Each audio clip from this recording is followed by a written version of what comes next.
And introducing the Tennessee High Viking football coaching staff. Josh Holt, Emory and Henry College. Jesse Taylor, East Tennessee State University. Matt Chandler, Emory and Henry College. Derek Dowdell, University of Tennessee. Christian Gibson, East Tennessee State University. Ladies and gentlemen, welcome to the historic Stone Castle, home of the Tennessee High School Vikings. Introducing this evening's starting lineup for your Tennessee High Vikings. On offense for the Vikings. Turner Elliott, Holston Elementary. Trent Dowdell, Avoca Elementary. Kai Allison, Avoca Elementary. Isaiah Trinko, Hinsfield Elementary. Mason Campbell, the Hinsfield Elementary. Micah Norton, Anderson Elementary School. Noah Johnson, Hinsfield Elementary. Preston Fagans, Holston Elementary. Riley Price, Anderson Elementary. Barrett Harker, the Avoca Elementary. Landon Graham, Avoca Elementary. On defense for the Maroon Machine. Micah Norton, Anderson Elementary School. Colson Maddox, Knox-Gibbs Elementary. Ryan Mullins, Hinsfield Elementary. Khalil Honaker, Holston Elementary School. Preston Fagans, Holston Elementary. Turner Elliott, Holston Elementary. Elijah Plumbar, Fairmount Elementary School.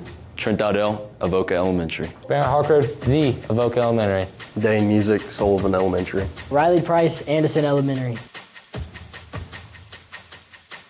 And now, introducing the Viking specialists. Max Holt, the Fairmount Elementary. Noah Brolio, St. Anne's. Jack Richardson, the Holstonville Elementary. Knox Arrington, Holstonville Elementary. And introducing the Tennessee High Viking football coaching staff. Josh Holt, Emory and Henry College. Jesse Taylor, East Tennessee State University. Matt Chandler, Emory and Henry College.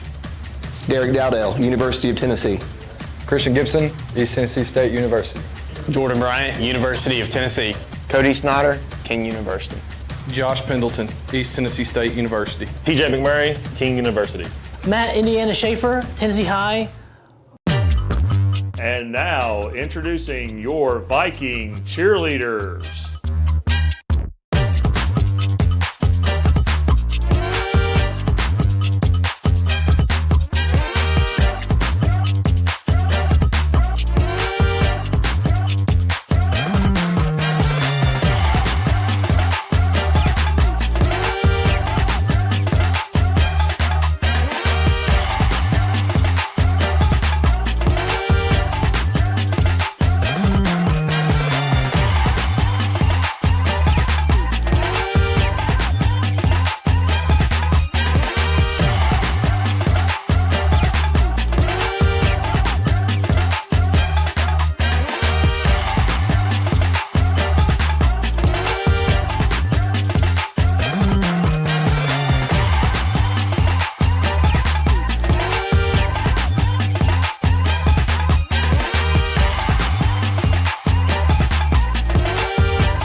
And now, introducing your Tennessee High dance team.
gentlemen, please welcome to the field the West Ridge High School Marching Band. The West Ridge Band is under the field leadership of Will Henson, Zach Sawyers, and Levi Johnson.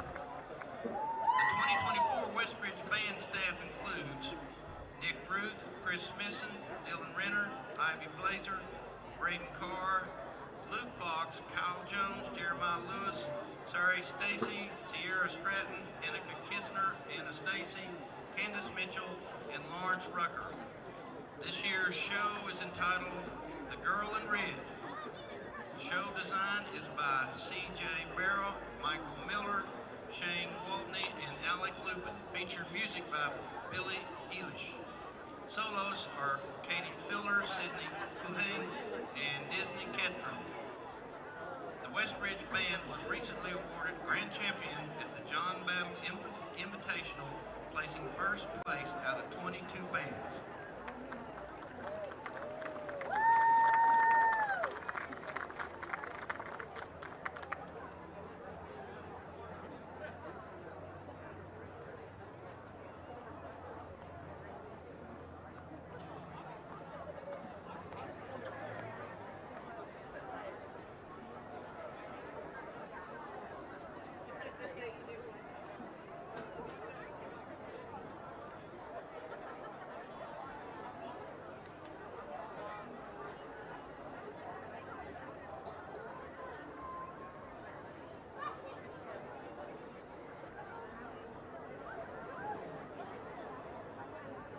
Will Henson and Zach Sawyers, is the West Ridge Band ready?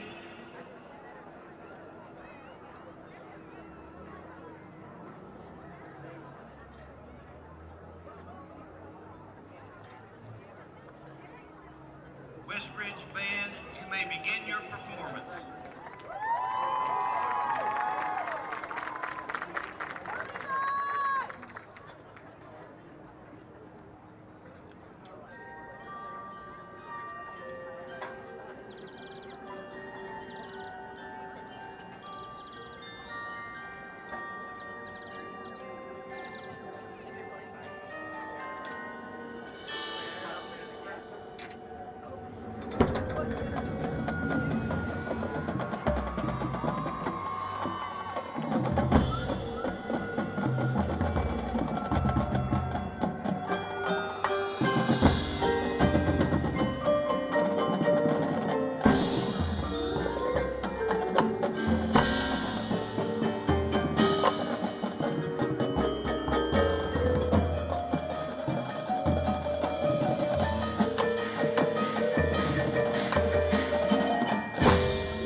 Speak Out game in recognition of cancer awareness.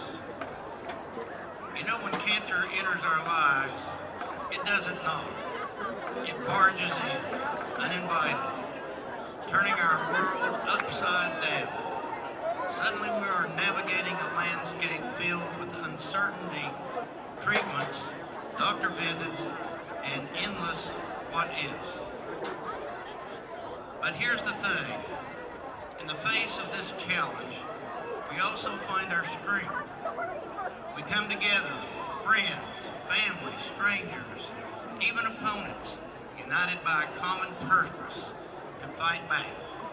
We turn our fear into action, our pain into hope. For every static that looms large, there's a story of resilience that shines brighter.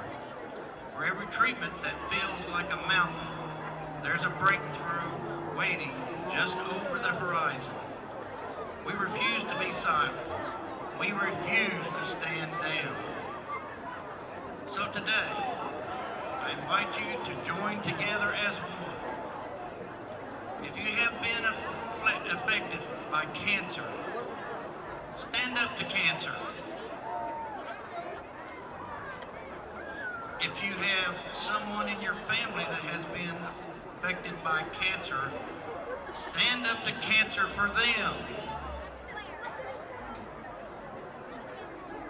If you know someone who has been affected by cancer, stand up to cancer for them. Let's stand up to cancer for all those who can. Let's stand up to cancer. Let's share our stories, raise our voices, and together we can make a difference. Because while cancer may challenge us, it will never define us. Let's stand for every life, every moment, every dream. Together, we stand up to cancer. Thank you so much.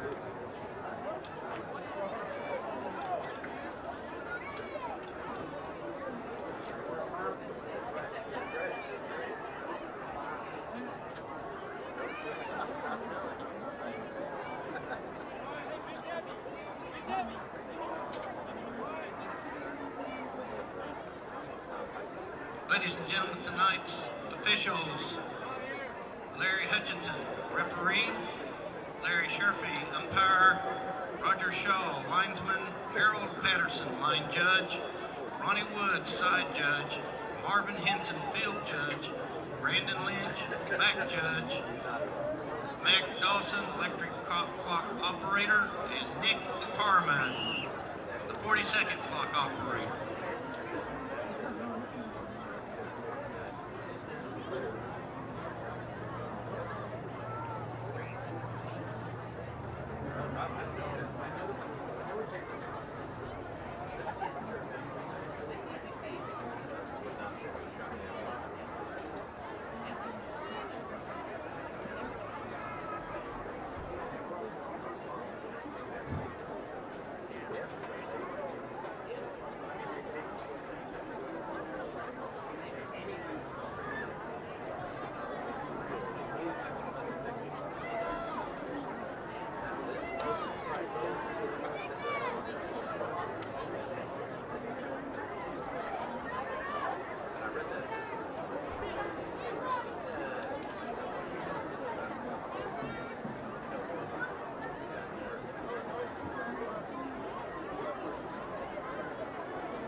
gentlemen, it's our tradition here in the castle that prior to the singing of the national anthem by the Tennessee High School Choir, we ask that you rise and remain motionless while we pay tribute to the United States of America.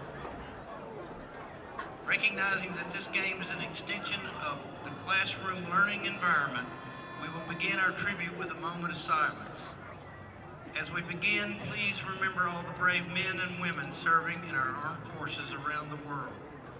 And let us remain ever vigilant against the threats to our great nation. Let us also remember our local law enforcement, emergency personnel, and other citizens as they work together to protect and promote our freedoms in this community. And as we practice and exercise our freedoms, let us think of freedom not as the right to do as we please, but as the opportunity to do what is right.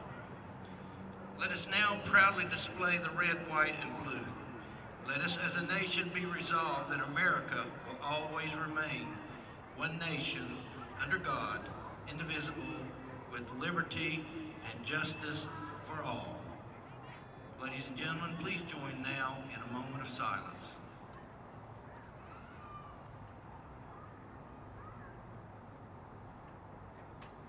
Now, if you would please focus on the American flag as it is presented on the field by the Tennessee High School Junior ROTC Cadet Corps, followed by the singing of the national anthem.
Westridge captains include number 45, Sam Perry, number 3, Craig Frazier, and number 75, Trent Tatum, and number 56, Brady Osborne. Welcome to the field, the Westridge Wolves.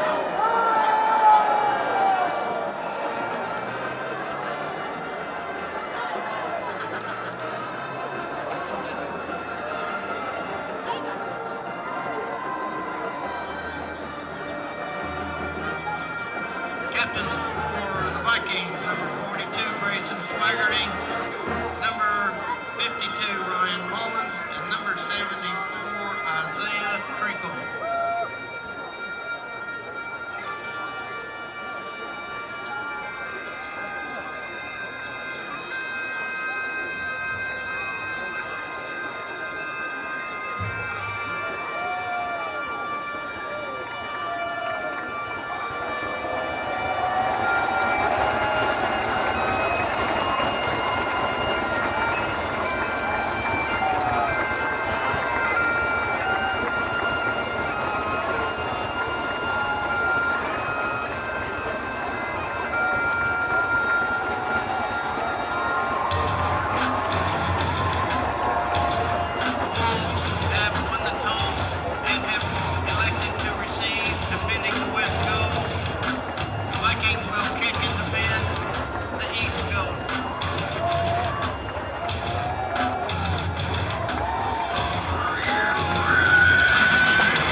Good evening and welcome to the Viking Sports Network.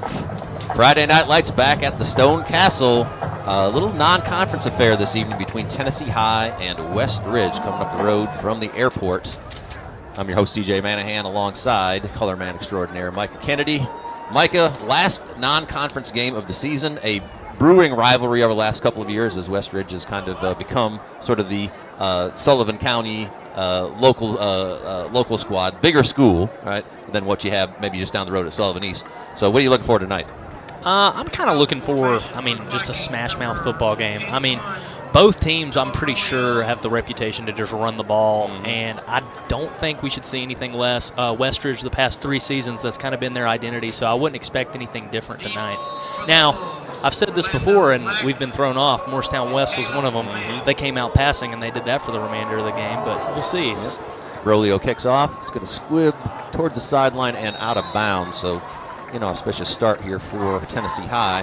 That ball's going to come out to the 35, I believe. So West Ridge with the first offensive possession. Tennessee High deferred to the second half. So we'll see exactly how this goes. Pick a team. Ball we put on the 35-yard line, first and 10. So we'll see exactly how this plays out. Again, West Ridge, record probably not real indicative of the type of team that we're going to see. They're playing a really tough conference alongside Dobbins-Bennett, Science Hill, and others. So we'll see what Tennessee High can do against the squad that I think probably one of the deeper squads they're going to see throughout most of the year. Going to come out in a 4-wide set, so I think maybe you've been right on the prognosticator angle here as we right out of the gate. Yeah, I know. Illegal substitution. Offense, 12 men on the field. There you go. Oh, well, there's an extra wing Yeah, on there. that's exactly right. Well, had 4 wides, but really only were able to have 3, right? And so that's going to back Westridge up 5 yards to start this possession. I just tried to sneak that guy in there. First play of the game. So again, pretty much a spread set as far as that goes. Actually, there was an extra tight end in there that time. So yeah, they had an extra guy on the line. So just two back, quarterback and running back in the backfield. Number 3, Trey Frazier is your quarterback, senior. Right here, just straight drop back. So again, through the hands. Yeah. What we see, exactly the opposite of what. That happens. Yeah. I mean, this is just a different demographic than what I'm used to seeing from Westridge. Usually, they have some bigger guys at every position. Right. They usually have a fullback, tight end, and everything. And now, kind of a thinner unit than what I'm used to seeing from this squad. And what looks like to me, just looking at it on the field, 4 guys that you'd probably describe as more like slot-style receivers, kind of smaller guys, probably pretty quick, so we'll keep an eye on that. Pistol set here, and again, we can't seem to get anything done here early in the game. We're going to see sub in another running back. Yeah, equipment issue. But, I mean, when we played these guys, they had a left tackle at quarterback, so it was a completely different, image than what we're seeing right now. So number 1, Amick sent off, and he's replaced by number 45, Sam Perry. So pistol set. Maybe we'll get we had 2. Yeah, we had 2 that needed to come off. So we got a couple of guys coming off there as this game gets off to a kind of a rocky start. So same formation as you mentioned. We're going to jet motion across. Music's going to come down in the box straight inside zone here, and Micah Norton is there first, along with Frank Reed. Good recognition there, and Colson Maddox in there as well, it appears. So it's going to be 3rd down and long on this first possession for West Ridge. Tennessee High, see if they play coverage or maybe bring some pressure here. So it looks like trips to the left here this time with the singular receiver on the right. We're going to see Riley Price go back to the middle of the field. So again, just formations, I didn't expect, especially out the gate. That's a bad snap, and Micah Norton is back there. He's going to try to get him, and that's incomplete. Could have been short of the first down either way. So, yeah, kind of a rocky start. We've got a kick out of bounds to move the ball out, so a penalty there. Then a penalty for an illegal substitution. Then we had a couple of Westridge guys sent off for equipment issues, and then a botched snap. So, not exactly the start that you'd like. And look at the image on the board out here. Pretty awesome. Maybe some drone footage there showing the city of Bristol now that the sun has gone down. Punt is away. Nice boot. It's going to be fair. Riley Price filtered it out the 35. So each team's going to start at the 35-yard line as Tennessee High now takes over. Beautiful evening here in Bristol. Game time just below 70 degrees. By the time we finish tonight, it's probably going to be kind of in the mid to upper 50s. So really kind of fall football weather here. But no real breeze, no rain or anything else in the forecast. So it should be just good football weather here this evening for these two rival schools. The bands are here. We got a pretty good crowd in place. It's a pink out night, and we'll talk more about that as we roll through as Tennessee High takes over with a power formation. And this is what I expected from Tennessee High. At least they're not surprising me with anything new. As Trent's going to get the handoff, and he's going to power his way for a gain of about 8. Nice blocking out the front right there. Good hole off to the right-hand side, and Dowdell's going to get about 8 yards to start this possession. Good positive start for Tennessee High. Westridge looks like they're a little confused. Didn't expect that out the gate from Tennessee High. Looks like we're going to have a timeout. I couldn't tell which team took it or what's going on. The referees seem a little confused as well. They're down here cutting Turner Elliott's shirt, so apparently it's a little too long. I mean, shoo, the refs are really looking for things tonight. Little bit of Norton's shirt's getting cut. Lord. A little bit of everything here this evening. We have 2 referees talking to the Westridge head coach. We've got another one over here talking to Coach Holt on the sideline. So it has been a really interesting start here this evening, to say the least. Some stuff that you don't normally see. I guess I don't know who took a timeout, if anybody. I didn't see any signal. Okay, now they're going to tell us. Westridge. Okay, so Westridge That's what I take thought. the timeout. All right, so finally an explanation there. A lot happening in betweens, but Westridge is going to take the timeout. In fact, the head coach had something to tell the head referee there in terms of something he was seeing. But anyway, that's an early timeout that Westridge is going to take. 2nd and 2 looks like it for Tennessee High as they bring the huddle back out. After some new shirt sizes, you're going to try to pick this one up. Brought that into the equation, yeah. Take that for what it is. Elliott and Dowdell in the backfield, it appears. Kind of tight formation off to the right. Just a bunch look, and Westridge with 5 down linemen as they're going to shift this one over to the left side here. And Dowdell's going to flare out, get a pitch. Yep. He's going to get a first down and plenty more, and he's looking for contact at the end of the run. Nice run. I like that play call. I don't think we've really seen that type of shift from Tennessee High. Kind of a new wrinkle here this evening. I like that. Landon Graham into the game as a wide receiver there to block. I'm not sure I've seen him on offense a whole lot this year either. But he, Fagans, and I'm not sure who the other Tennessee High player was on that side, in that scenario. But we do have Friendship Carr's first down. Nice run there by Dowdell as well. So good start here for Tennessee High as they cross into Westridge territory. Again, bunch formation tight. Jack Richardson at the wide receiver here, and they're going to hand it Dowdell again. That time, Westridge snuff it out for about a loss of 1. Nice tackle there by number 55, Nathan Arnold. 6'2", 165-pound junior. Read that well. Again, Tennessee High kind of moving right and left. Now Elijah Plumbar, Mr. Electric these last couple of weeks, checks into the ball game. Every time he's touched the ball, everybody kind of holds their breath because he has been just a guy that anytime he touches the ball is a threat to take it all the way.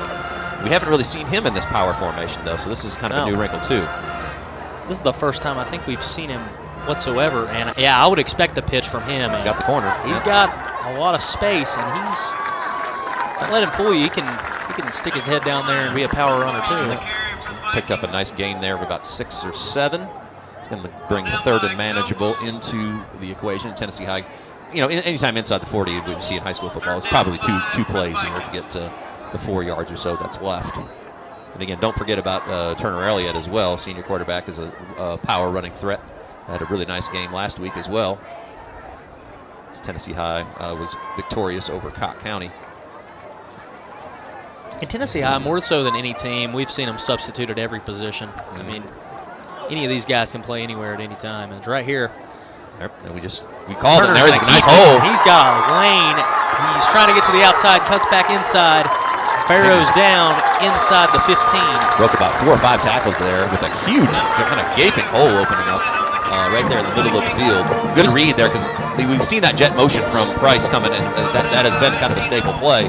That was a fake, and he took it off the right tackle and really picked up a nice first down. Friendship Carr's first down again as Tennessee High's marching into Westridge territory. First down and 10 at the Westridge 15. And they started to do that a little bit last week. He scored off that same play at one point. Because right here they're going to hand back to Dowdell, kind of the bell cow back. There he he's goes. going to break a few tackles, and he's going to get into the end zone. Wow. Touchdown. Really efficient opening possession for Tennessee High. Almost no miscues. One tackle for basically no gain, but everything else was moving up the field. All on the ground. But man, the offensive line taking on the challenge this evening.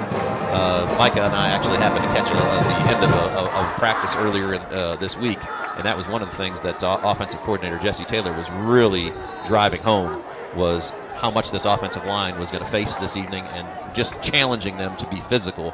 And obviously it seems that message got through. And we saw Trent Dowdell looking for contact in practice, and this opening drive was no different. Right there, he barreled his way in for another touchdown. And Berlio put this one up and through. Offensive staff has to be ecstatic with that opening drive.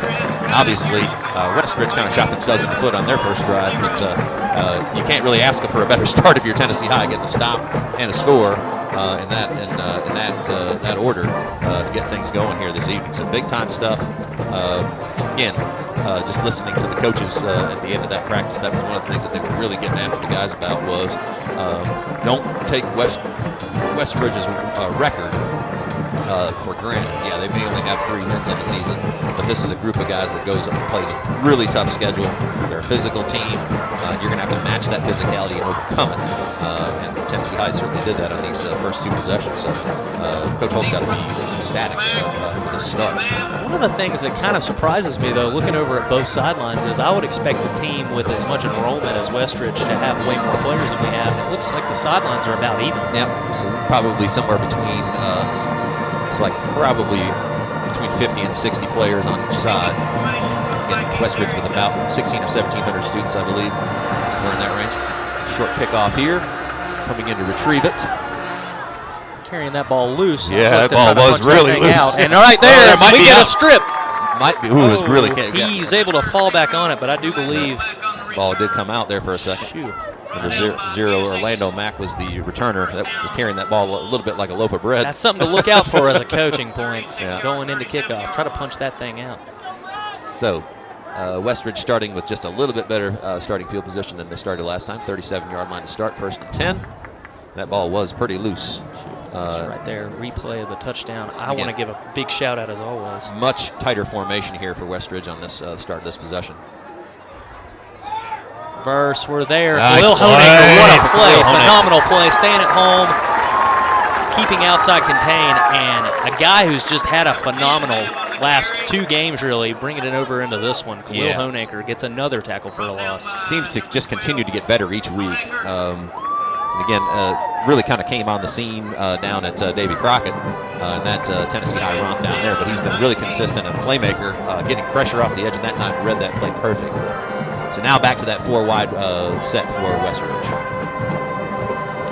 Looks like they're going to drop into coverage right here. Just a quick stick route, and Elijah Plumbar is there along with Riley Price and got another Frank strip Reed. there. Yep. Another strip. That ball did come out but went out of bounds. But 3 Tennessee High Vikings there to make that tackle. Plumbar was there. Looks like Price was there, and also Frank Reed. Yep. So real active. And again, another really long 3rd down here. Looks like it's going to be about 3rd and 13 or so. Tennessee High probably looking to maybe bring some pressure on this one again with Price dropping back deep. Almost the same exact. It is the same exact formation that they tried to go to on 3rd down on the previous possession. Is right here. They're looking for a screen. That's not there. Yeah. Looks like that's been the thing that every team's tried to really encapsulate on film from Tennessee High is their aggression in which their front 7 plays with. And we've seen a ton of screens this year, probably more than I've seen in recent memory, but right there, played that one perfectly. Wasn't a bad play call, but Tennessee High was there. Even if I think if that pass was caught, I think he wasn't going to go very far. So again, another punt here for Westridge with Price back. 2 really good possessions defensively for Tennessee High, and now they get an opportunity to build on their 7-0 lead. Another good boot, end over end. Over Price the is going head, to maybe. yeah, little bobble, but never lost it. So again, Tennessee High is going to take over 1st and 10 at the 25-yard line. Their defense is really standing strong. And again, I think over the last couple of weeks, Micah, that we've seen that Tennessee High defense really start to gel and really start to bring pressure, especially in pressure situations, pretty efficiently. And also have done a much better job of tackling and stopping the run than they did early in the season. Of course, again, the quality of opponent early in the season was pretty high as well. So again, but you give credit where credit is due, especially when you see that level of improvement. So again, we got another bunch formation here with Dowdell deep in the backfield. Westridge trying to get 5 down linemen is right here. Just kind of a bobbled snap, but he's able to get that one to Trent. Pick up about 5. A little bit more than 5 there. So again, there's a lot of room right here. The offensive line. Look, a pancake block right there by Norton. Put his guy on the ground, it appeared. So 5-yard gain on 1st down. You'll take that every time. Because these rushing lanes seem to be pretty open. Tennessee High doing a good job up front of opening up lanes. Of course, you got two pretty good-sized guys in the backfield with Norton and Fagans leading the way. Oh, for sure. And that's offside. That's going to pick up the 1st down count. there. Yep. Fagans on that touchdown run a minute ago by Trent just, I mean, absolutely pancake blocked the linebacker, and that's really what freed up the play. But again, crowded the snap, encroachment. Trent doing a great job at 5-yard penalty. balancing contact too. The ball moves out to the 35-yard line. It's going to be 1st down for Tennessee High. Used that hard count effectively over the last couple of weeks, picking up some 1st downs in those kind of 2nd and medium situations. So back to the same formation. I think probably using this as a way to really establish the run, but also an opportunity maybe to open up some passing lanes down later in the game. Right here, just a quick toss to Trent. Saw this one a minute ago, and he's going to fight. Almost back to the line of scrimmage. But good tackle there by number 45. Sam Perry, you mentioned him earlier, came in and handled the ball. And I'd be curious if putting Richardson out here, they're trying to lull the defense to sleep and then maybe go to a play-action shot at some point. I'd say that's probably in the playbook here this evening. Good chance. So Tennessee High, we're really their first play behind the sticks here. Huge equipment malfunction so far. Yeah. Ref's not liking what we're doing. I guess it's mostly about the shirts being tucked in and also the knee pads being below, at least at the knee. So I give the refs credit. They've been consistent with it all year. They haven't been letting anybody get away with it.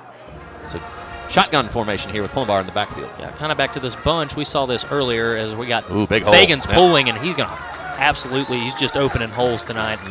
He does a great job at that, and try to give him as much credit as possible. And he deserves it. He's doing all that work in there. It ain't easy, and sometimes a lot of people will overlook it, but he does the dirty work and seems to really revel in it. Every team needs one of those guys, and if you're fortunate to have several of them, then like I said, consider yourself fortunate. But for sure, Preston Fagans absolutely seems to on both sides of the ball. Just a football player. He's just a football player. No other way to put it. So pick up there of about 8. So 3rd and 4 is what Tennessee High is facing. Elliott and Plumbar in the backfield in that same shift that we saw in that first possession. Make sure everybody up. Yeah, it looks like might have been. Let's see if false start, 55. Yeah. Offense, 5-yard penalty from the previous spot. Norton might have been leaning there a little bit. Couldn't see that one. That one's on the sort of interior of the line there. So that's going to back Tennessee High up 5 yards. So now we're facing a 3rd and 9, which is probably more traditionally a passing situation here. So we'll see what the offensive staff dials up. But, I mean, seen some unique things in the playbook these past couple weeks. Especially last week, we almost got a tackle 2-point conversion there, but not quite. It was definitely in the cards. I think Tennessee High's got to take time out, get things organized here on this 3rd down. Early 3rd down. Tennessee High. So we're going to take a timeout with them. A timeout's brought to you by rentinbristol.com. We'll be back here shortly on the Viking Sports Network.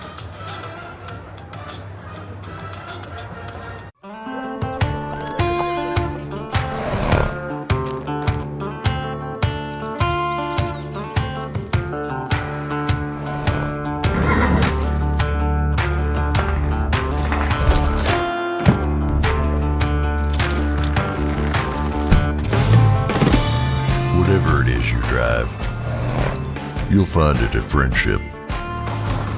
Tell them, Mitch. We're dealing! The vaping industry has spent millions of dollars marketing to us, selling us a product they know is highly addictive. Highly addictive. Negatively affects our brains. Causes depression and anxiety. Damages our lungs. And contains cancer-causing toxins. They know. Back to the Viking Sports Network. 3rd and 9 for Tennessee High. So Price in motion. Little reverse road. Oh, it's there too. He's got the edge. Well, quarterback is lead blocking for him. Nicely done, and he's going to roll all the way almost to the 50-yard line. Probably should be a flag, and there's going to be one. Yep. Out of bounds. Hit was significantly out of bounds, and it's going to add 15 more on this for the Vikings. Really an interesting play call on 3rd and 9. You don't see the reverse, especially in kind of 3rd and down in distance, but an interesting time to pull that out. I have not seen Tennessee High run that play yet this year. But I love the fact that they use Turner Elliott as the lead blocker here, because I mean he's a guy with a lot of size and a lot of physicality on him. And he's not afraid to contact, that's for sure.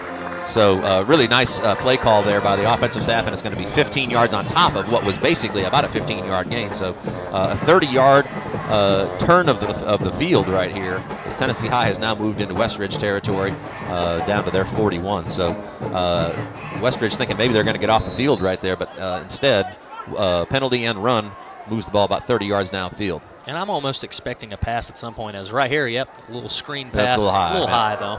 It was a forward pass. That was forward. Yeah, definitely forward. Yeah. But just got to drop that in the bucket, because I think that had some potential. Yeah, as we look back at that, I don't think there was anybody out there. He's got one guy to beat, maybe, in that if he gets upfield, he's probably going to gain a pretty good amount of yardage there. So and honestly, some of the hardest throws as a quarterback to make are sometimes the easiest ones, because you really don't think that much about it until the ball leaves your hand and you kind of had too high of a trajectory, and then it sails. Yeah, rush it a little bit. All so the time. Same formation, 2 guys to the right, Fagans off to the left here. Right here, just a straight downhill run to Trent Dowdell, and he's going to power in for about a gain of 4 or 5. Yeah, they're getting about 4 or 5 every touch at a minimum. That's a nice kick-out block there by Micah Norton. Good stick in the middle, but Dowdell was able to bounce off that tackle attempt. Nathan Arnold in there, again, number 55 for Westridge. Good pickup there, about 4 yards. So 3rd and about 6. But again, probably 2 down territory here as well. So the way Tennessee High's been running the ball, 6 yards on 2 plays definitely gettable. Plumbar back into the ball game. Right here, they're going to hand to Plumbar. He's got a lane. He's going to tackle. bust. Yep. He's going to break him. Yep, there we go. It's a nice play by him. Even before he broke the tackle, I think he had the first down, but kind of slithered out of that kind of arm tackle attempt, and he falls forward for a gain of close to 10, and that's going to give Tennessee High a first down. And I almost thought there that he was going to slip through that hole, but we've seen him do it. Yeah, he just kind of stumbled a little bit, and they were able to catch up to him. But Tennessee High with their first down, moving the ball essentially at will here. Helped by, at least in this possession, by a Westridge penalty, but they haven't really had any answers for this power running game so far. And I mean, that's only due to penalty. I mean, right. That brought up the 3rd and 9.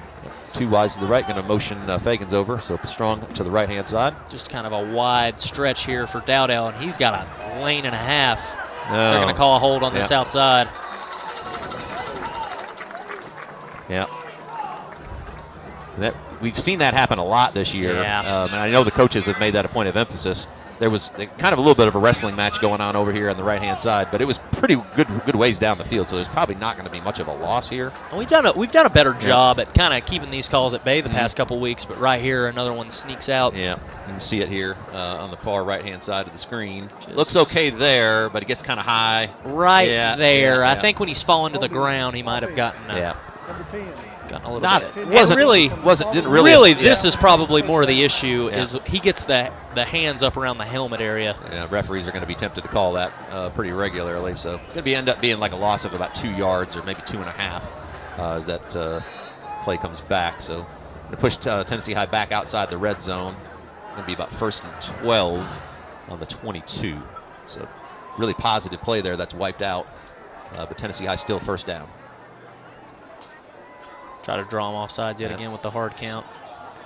Westridge in there, 5 down defensive front, and just a straight hand to Dowdell, and he's going to break a lot of tackles, and he's going to pick up the difference there. Absolute physical run there. He's going to pick up about 8 yards, it appears, maybe 9.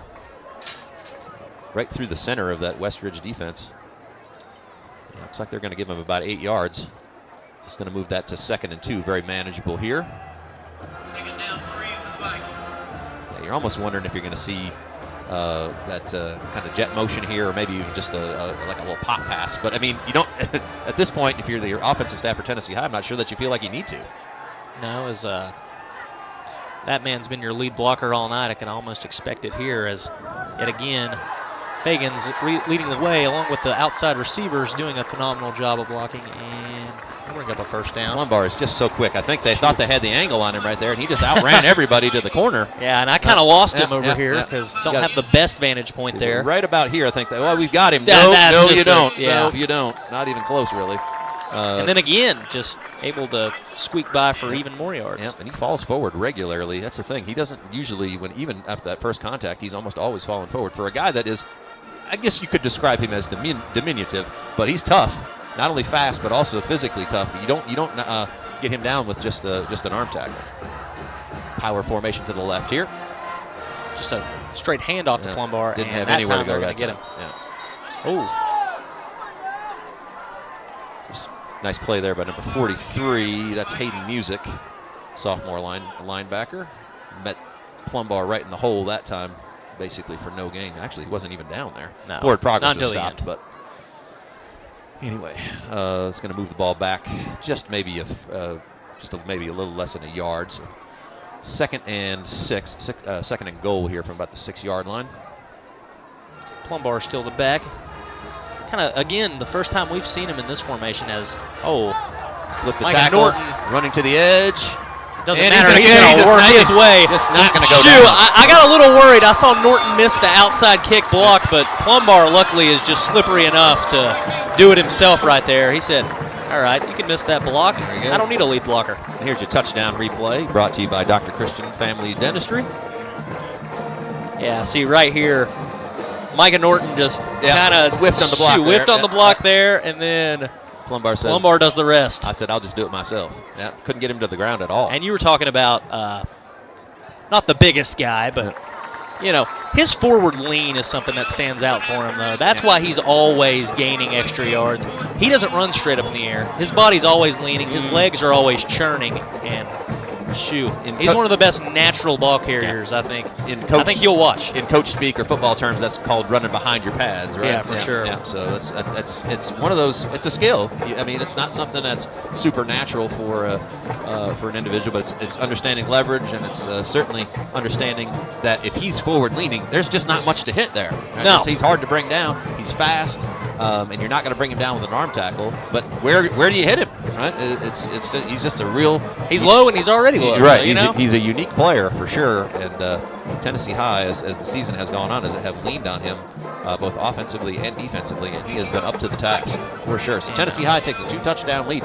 I don't know that this was exactly how people had this one pegged, but Tennessee High has been pretty dominant on both sides of the ball so far. Quarter into the game, and Westridge struggling to find a first down offensively and just can't seem to stop the Tennessee High running attack. Look at that kick over his head. Look at that. That's beautiful, all the way to the So everything seeming to go right here for Tennessee High, including kickoffs for that matter. So good stuff here as Tennessee High comes back out on defense, and Westridge gets their third opportunity on the offensive end. Have not had much success, but penalties have hurt them so far. And again, they've surprised me. I mean, what they've come out and tried to do so far is completely opposite of what I thought they were going to do. Been really a spread offense. It looks like they're going to stick with that 3 wides here with the tight end and kind of a pistol formation. Yeah. Frazier and number 1, Ethan Amix in the backfield. And they'll hand there's Maddox right there. Maddox My goodness. there, and you're not going anywhere. He barely got the ball. In his. He could almost take the handoff there. That's a better way to say it. Maddox was there almost to take the handoff. And that's just a great job. I mean, Coach Shanks, he'll stress it all week in practice. Follow your guards, and right there he followed your guards. Guards will take you to the play. That's exactly right. So he came in unblocked and threw Amix down for a 2-yard loss. 2nd and 12, similar formation, but now kind of more of a regular shotgun set. Again, guards pulling that time. Nice play there as well. Still behind the sticks. That Barron Harkle rode on the tackle. Stayed low, and that's going to bring us to the end of the first quarter as Tennessee High continues to bring us to the end of the quarter here. We'll be back here with the Student of the Week after our break. Back here shortly on the Viking Sports Network. This week's Cuddy Insurance Group Student of the Week is senior Madison Manahan. Madison is very involved at THS. She is the editor of the yearbook, president of Skills USA, manager of the school store, and a member of the Beta Club and Anchor Club. She is also a varsity cheerleader and a member of the diving team. In her spare time, she likes to cook, play with her dogs, and go to concerts. She excels in the classroom with a 3.88 GPA and plans to go to culinary school. Congratulations to Madison Manahan, our Cuddy Insurance Group Student of the Week.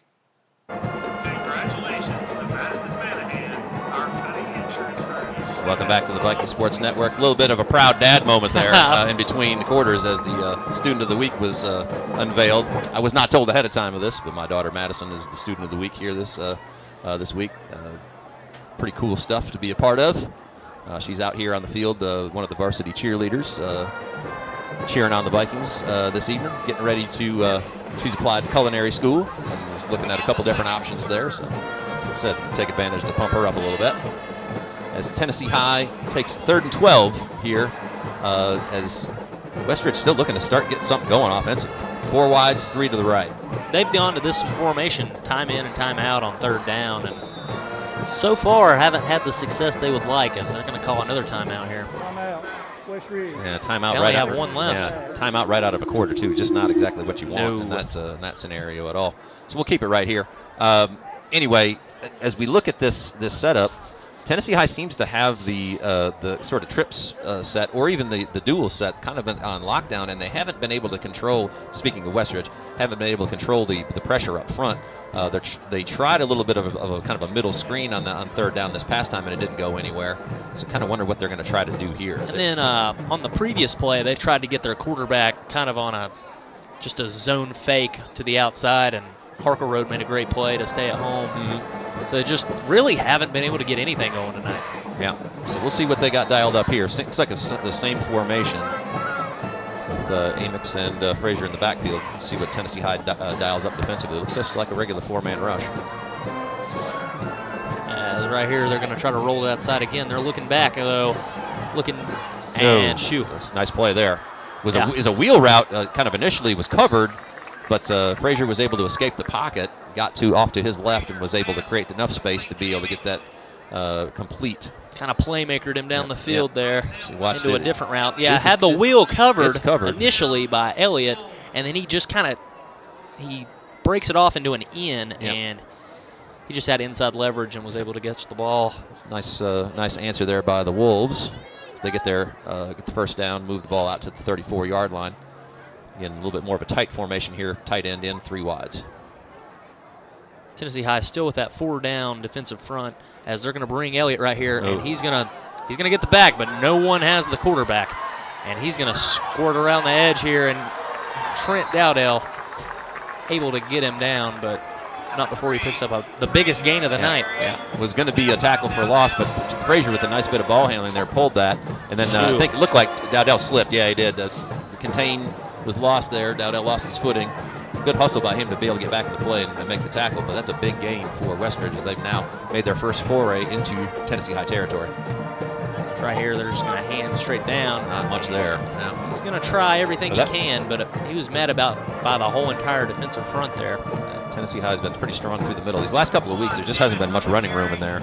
Big Brian Mullins there, cleaning things up, plugging holes in the middle. And again, I think we can come back to guys like Mullins and Maddox on the interior, and then get Norton kind of working in and out of there, and then Honaker on the edge. But there just hasn't been a whole lot of running lanes for folks outside of getting to the edge like you saw there. And if you think about really the whole entire season, most of the success has come on the outside for any team. Is right here that one's going to fall incomplete. Just a simple slant. Pass was intended there for number 14, Dylan Bannon. So another 3rd and long here coming up for Westridge. 3rd and 9. Good communication there by the Viking defensive backs. There was kind of a little what they call a rub play, right? Where they kind of ran a little slant and then a little fade off of that. So 3rd down and 9 here. Westridge has had a lot of talk on 3rd down. That seems to be the plays that take them the longest to get to the line of scrimmage here today. Already taken 2 timeouts. Again, 4-down defensive front. Rolling to the side, looking back. He's going to take off, and he's going to be. Looks like he's going to. And we're going to have a plate hit there too, probably. Just a step out of bounds. I guess it's the right call if we go back and look at the replay. I thought Turner was going to get him short of the sticks, and just was able to make a good move and pick up the first. Frazier, pretty athletic guy. 6'3", 185, senior. Makes a nice move here.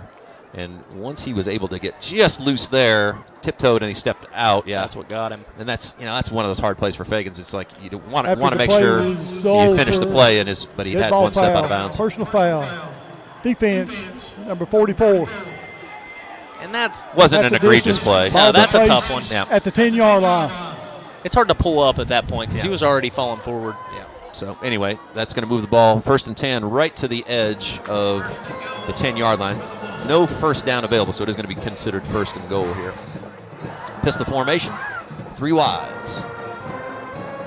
Again, 4-down defensive front for Tennessee High as they're just going to get straight zone nice handoff. Play. That one's met by Fagans. The Westridge offensive line just not moving anybody at all. Tennessee High able to shoot these gaps, and Fagans saw just a running lane to run through, and Amix just never had a chance to get moving. And Ryan Mullins demanding a double team here, as that's what leaves Preston able to scrape freely and make that play. Those guys don't get a lot of hype, so we're going to throw some hype at Ryan Mullins for doing the dirty work. It's always good when your linebacker doesn't have a man touch him. I mean, that's your tackles are keeping the guards off of him. That's awesome. That's because that tackle's doing his job. That's correct. So another pistol. Right here, they're going to try to hit him on a slant, and Harkleroad is there. Oh, that looked like it was right on time there. That one, I don't know about that, although both referees, both of them threw the penalty, so maybe they saw something we didn't. It looked like it was kind of a bang-bang play. I didn't see any grabbing going on, though. It looked like you have an equal right at the ball. Sure. Let's see if we can see anything here on the replay. Maybe a little tug right. Everything there looks good, unless there was a tug on the jersey there that we could see. But from that angle, I don't see anything there that he's just warrants. using the ball will be placed around the 6-yard line. Don't see anything that warrants interference there. Although both referees threw a flag, so they obviously saw something. But what's on the far end of the field from where we're at, we don't have the best angle to be able to see. But the replay didn't show a whole lot there. Anyway, it's going to be first and 6, first and goal at about the 6-yard line. Straight handoff. There's a gap that time. Amix is going to look like he's going to fall forward. Couldn't quite tell if he got in or not, and they're going to give it to him. So Westridge finally does strike back, gets a little bit of offense going, and they're going to get themselves on the board here with 9 minutes and 10 seconds to go in the second quarter. Amix took a pretty good hit there. Looks like he's going to need some assistance to get off the field, but good answer there by Westridge after a couple of really unproductive drives to start the game. They do get on the board here with a kind of a good mix of run and pass. With that essentially being their best run of the game, especially from just a straight handoff scenario. Tennessee High been tough to run against here so far this evening. Kicking team on for the extra point. Number 12, Kendall Burton, senior, is going to do the honors.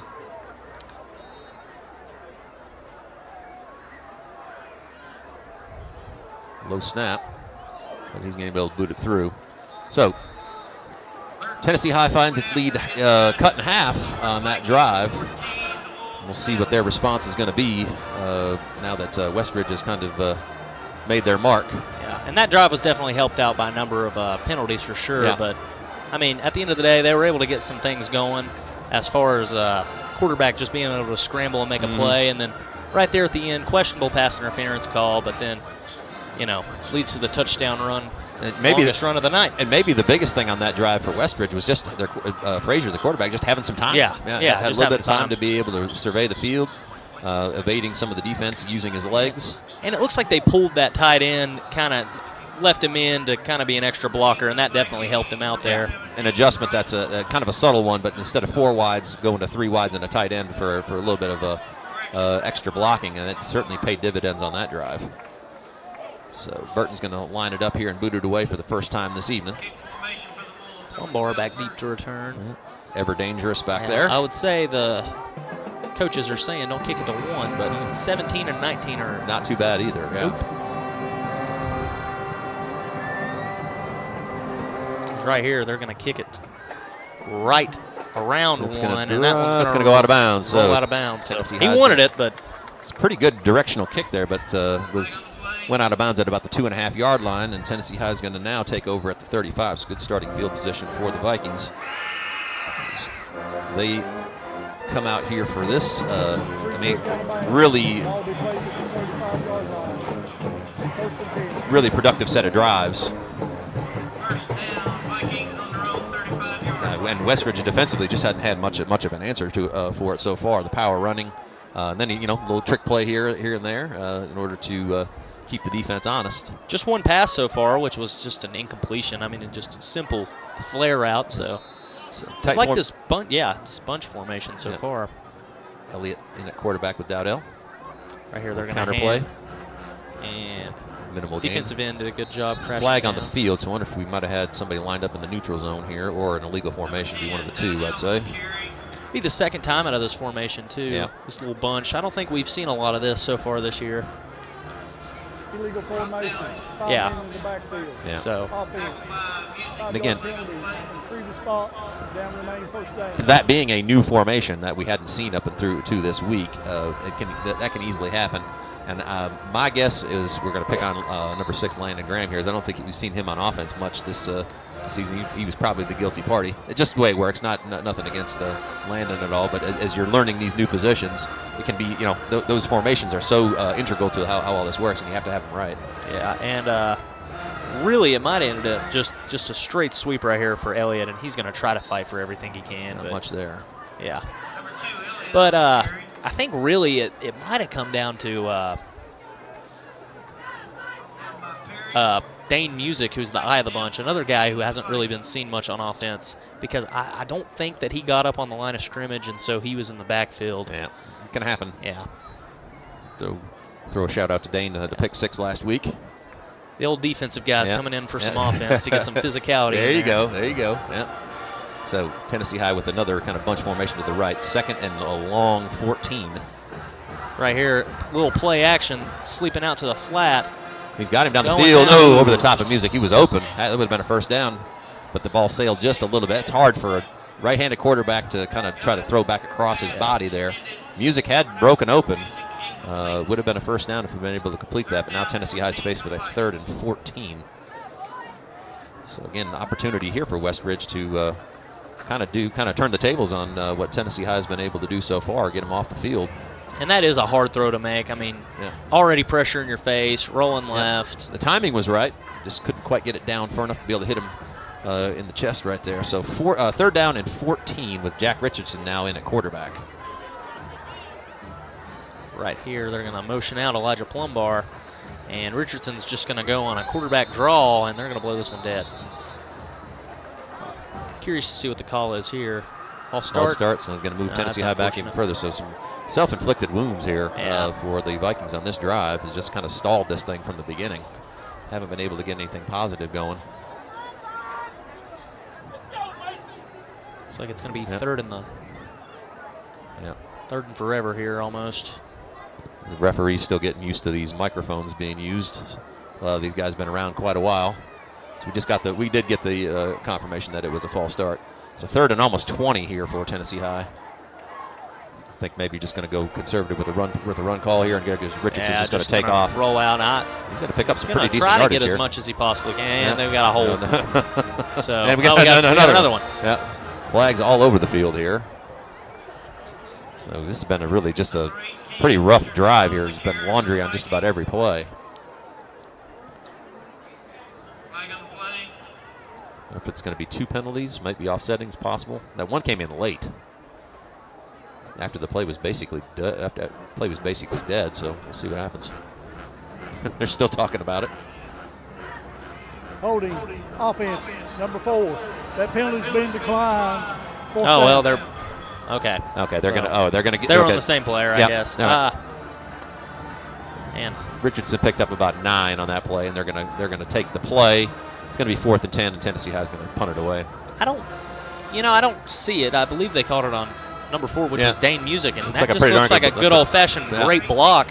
And he's on the front side of that guy. He's not holding anything at all. That just looks like I'm dominating this guy off the field. Yeah, I'm taking him to coach. I don't get that at all. That's really a pretty poor call as far as I'm concerned. And they missed a neutral zone infraction there. Richardson on the defense. just absolutely tattoos that kick, and it's gonna look at that thing going to. Oh! It's gonna check up at the 1 yard line. Oh, unbelievable! Right there. Wow, what a turn of events. That was awesome. Yeah, Richardson really got the leg into that one. It was kind of a line drive kick, but just took off the end of his toe, and then checks up at about the half-yard line. So they got away with one right here, a little false start from Westridge, but then Richardson just look at this thing. No chance. It was 10 thing. yards over the head of the returner, who's then just going to decide to leave it alone. And look at that thing, check up right at about the half-yard line. Nice hustle there. But I'm trying to see who the number is. I think that's Landon Graham. I could be wrong. Looks like him though. Looks like his figure. Yeah. It's as close as we can get. Anyway, let's see. Stand up. It was Cooper Booher. Cooper Booher on the way down there. Credit where credit's due. Good hustle by Cooper. Yep, right there. So Westridge takes over after a good defensive stand, helped by some penalties for the Vikings there. But they now are very much backed up, about as backed up as you can possibly be to start this drive. There's right here, Tennessee High still in their 4-down defensive front here, trying to cover numbers from Westridge. Westridge still pulling in their tight end as an extra blocker. Oh! And he's going to almost go down. That should be a safety.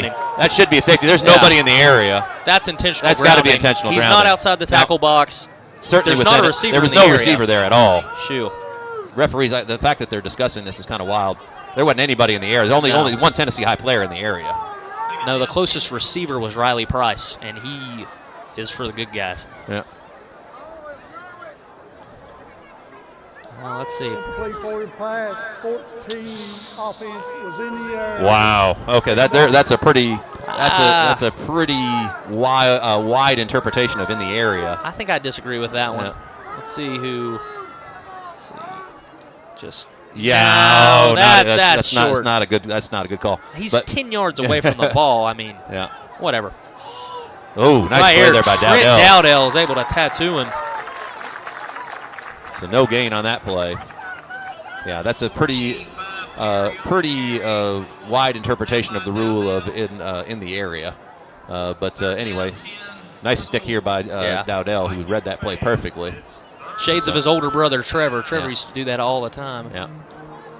Tennessee High now as Westridge in really kind of a tough spot. Third down, almost a full 10 yards, and having to take the snap 5 yards deep in the end zone. Again, and the ball's loose. And it's still loose. And it's going to be a touchdown for Tennessee High. Micah Norton. So there's your touchdown, big man. That's it. There you go. That's it. So we'll take it. It's better than a safety. Oh, now they're going to call it a safety. They're going to say, I don't know how. I don't know how you can call that a safety. That ball was completely out before. I don't know how, though. I don't know how you call that a safety. Poor Micah Norton, man. I don't know how you call that a safety. That ball was completely out. That's.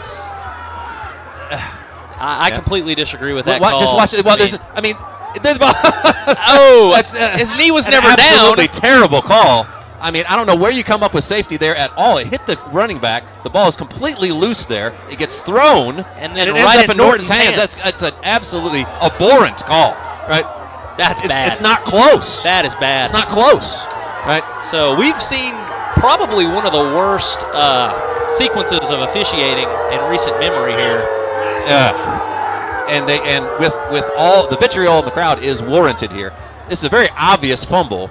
Ball is completely loose. Then the Westridge player tries to throw it forward, which, by the way, is also illegal, right? And somehow this ends up as a safety. Man, that's one of the worst calls I've seen in a little while. Micah Norton just can't get his touchdown. Yeah. Poor guy. Had an opportunity last week, kind of went awry. But that slipped through his hands, quite literally, and then taken away from it. The only thing I can think is that the referee's saying that this was a forward pass, but he never even had the ball. Yeah, what I'm saying is the actual attempt by the Westridge running back to try to throw the ball forward is illegal, but they didn't throw a flag. No. So and maybe they're saying he got possession while he was on the ground. I don't think so. I don't know. It just doesn't work any way that you slice it. No. So anyway, Tennessee High is going to get the ball back with a 16-7 lead, but that's one of the poorest sets of officiating that I've seen in a while. Parker Road's going to fill this one at the 35. Got a nice hole there. He's got a lane, yep. and he's going to keep going. Yep. He's still going. He's going to get out around the 35-yard line. So great return by Baron Parker Road. Another one of those guys that when he gets the ball in his hand, it's pretty electric. He also refuses to go down on that first contact. So Tennessee High with an opportunity to add to the lead here with great field position to start. But we try to give, at least on this network, on the Viking Sports Network, we try to give referees credit when they deserve it. But that was not their finest hour in that set. So anyway, we'll move on. Power formation to get started here. Straight give to Dowdell. He's going to rumble down for right around the first down. Pick up about 8 or 9. So again, that maybe did more to fire up Tennessee High than anything. But again, they've been running the ball effectively all night long, especially in that straight ahead concept. They've gotten to the edge a couple of times, but had a couple of those come back because of holding penalties. But this has been their best. This has been their best play right here all night long. It's just been this kind of almost like wishbone style play here. Straight through. He's going to get a first down and a little bit extra. And Westridge has not been able to do much with that play. It's been 4, 5, 6 yards at a minimum every time they've run it. Tennessee High right back on the edge of the Westridge red zone. Another Friendship Cars first down.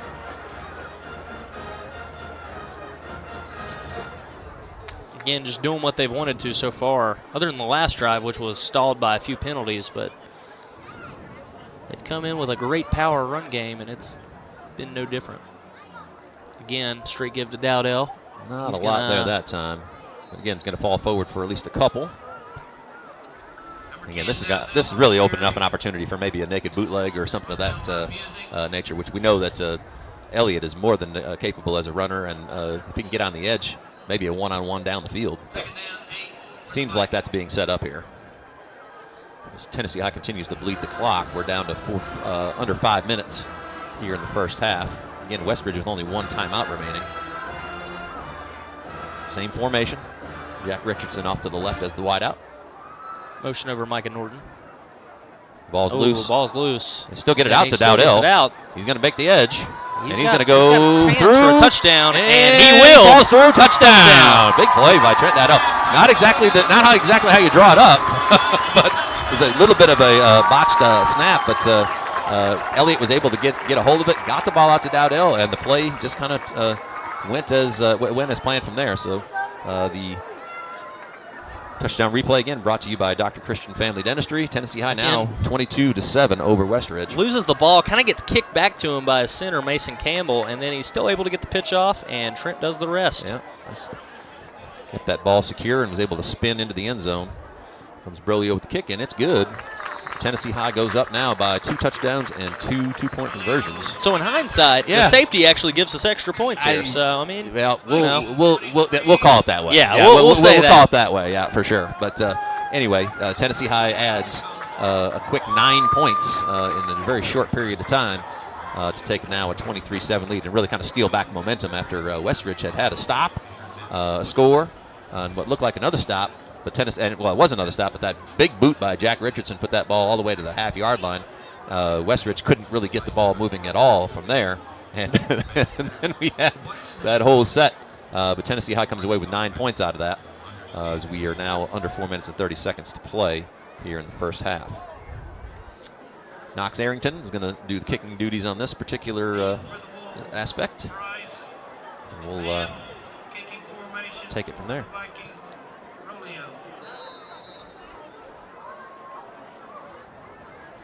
Correction, kicking formation, number 30. He's going to boot it away. Right nice there. high kick there. Great position kick, right? And that's going to be fielded at the 25-yard line. Going to make a few moves and then back be a hold out there as well. And around the 40. The inconsistency with the holds is a little bit concerning. I mean, you'd see those types of things happening right in front of the referees, and then get throw it one time and not the other. I mean, the penalty difference tonight has been pretty drastic. I believe Westridge only has the initial false start on the opening play, and then the one hit out of bounds, and that's it. Yeah. So anyway, like I said, I don't mind if you're going to call it as long as it's consistent. That's kind of the cardinal rule with refereeing is just make sure you're calling everything the same. All right, back to a wide set here with no backs in the backfield. So Westridge looking to open it up with 5 wides here. Yeah, just straight empty here as they're going to jet across, kind of go behind the quarterback here, look for a screen. Oh, picked off! Colson Maddox, his second pick in 2 weeks, and I don't know, Khalil Honaker was grabbed him there. He was trying to pull him that way. He was trying to pull him that way. So what he was trying to do, he's like, come with me. This way. Come with me, man. Yeah. But, I mean, a defensive tackle now with 2 interceptions in 2 weeks. Great recognition on his part. He saw it right away. So he said, nope, that's a screen. And what a great play. One-handed. Honaker's like, no, come on with me, baby. Come with me, baby. He's like, nope, I'm going my own way. But anyway, another huge play by the Tennessee High defense, and Colson Maddox with another pick. Obviously been studying the film, and again, that's kind of been what Westridge has done when they've gone to these wide sets is try to dump a screen, and it hasn't worked either time. He finds himself atop the leaderboard of interceptions this year. Yeah. Right there, just a straight hand to Plumbar. Kind of another botched snap. A little bit of a low snap there. Fight his way for about a gain of 1 or 2. Yep. So Tennessee High with an opportunity to run the clock down here as well on this possession while adding another score to their tally. The big plays defensively here. I mean, it is those types of things. It's that big kick to flip the field position, and then a defensive player with great recognition right there to just kind of. These are huge game-changing plays. Plumbar still in the backfield here. Straight give. He's got the corner. Stretch and opportunity to score. Oh, nice tackle on the edge. That's going to be a first down, I believe. I think if you trust this one on the outside, he may have a chance to score, but he sees something that he likes back inside. But, I mean, if he goes around Riley Price's block, I mean, I think he walks in. But, just a coaching point. That's it. Nice play by the Westridge defensive back there. I think that was number 10, Caleb Mabe. It's right here. Looks like Tennessee High is going to take a timeout. Yep. Discuss what they want to do. Again, Westridge with only one timeout remaining, so running some more time off the clock is not the worst thing. Did they call timeout? I think they did. That's kind of interesting because I didn't see a timeout.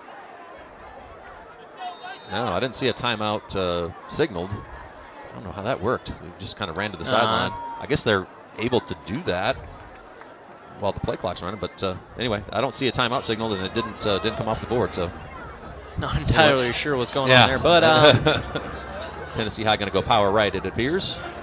Not a lot of motion so far. Looks like they're just going to try to punch this one in with Turner Elliott, and he's going to continue to fight. Picks up about a yard there. Again, not the worst thing. Tennessee High running some clock off here. And again, new formation, trying some newer things out. It's a nice play by the interior of. Just kind of run out of space too. Yeah, kind of to the short side of the field. Yep. But again, may have been a point of strategy to try to punch that in. And if you don't, then you got second and goal at the 5, and you're running the clock under a minute. Yeah. So back to the horns formation here. Looks like they're checking out of something. Yeah, they're going to run this down, probably call a timeout, it looks like. They're going to get the play off, and they're going to hand it through the to middle, and he scores. Touchdown. Just slips on in the end zone. Hard guy to tackle. We talked about it. You just can't see him. You just can't find him back there. Celebration doesn't go as planned. Well, if that's the worst thing that happens to him tonight, I think he'll be all right. His second touchdown of the game.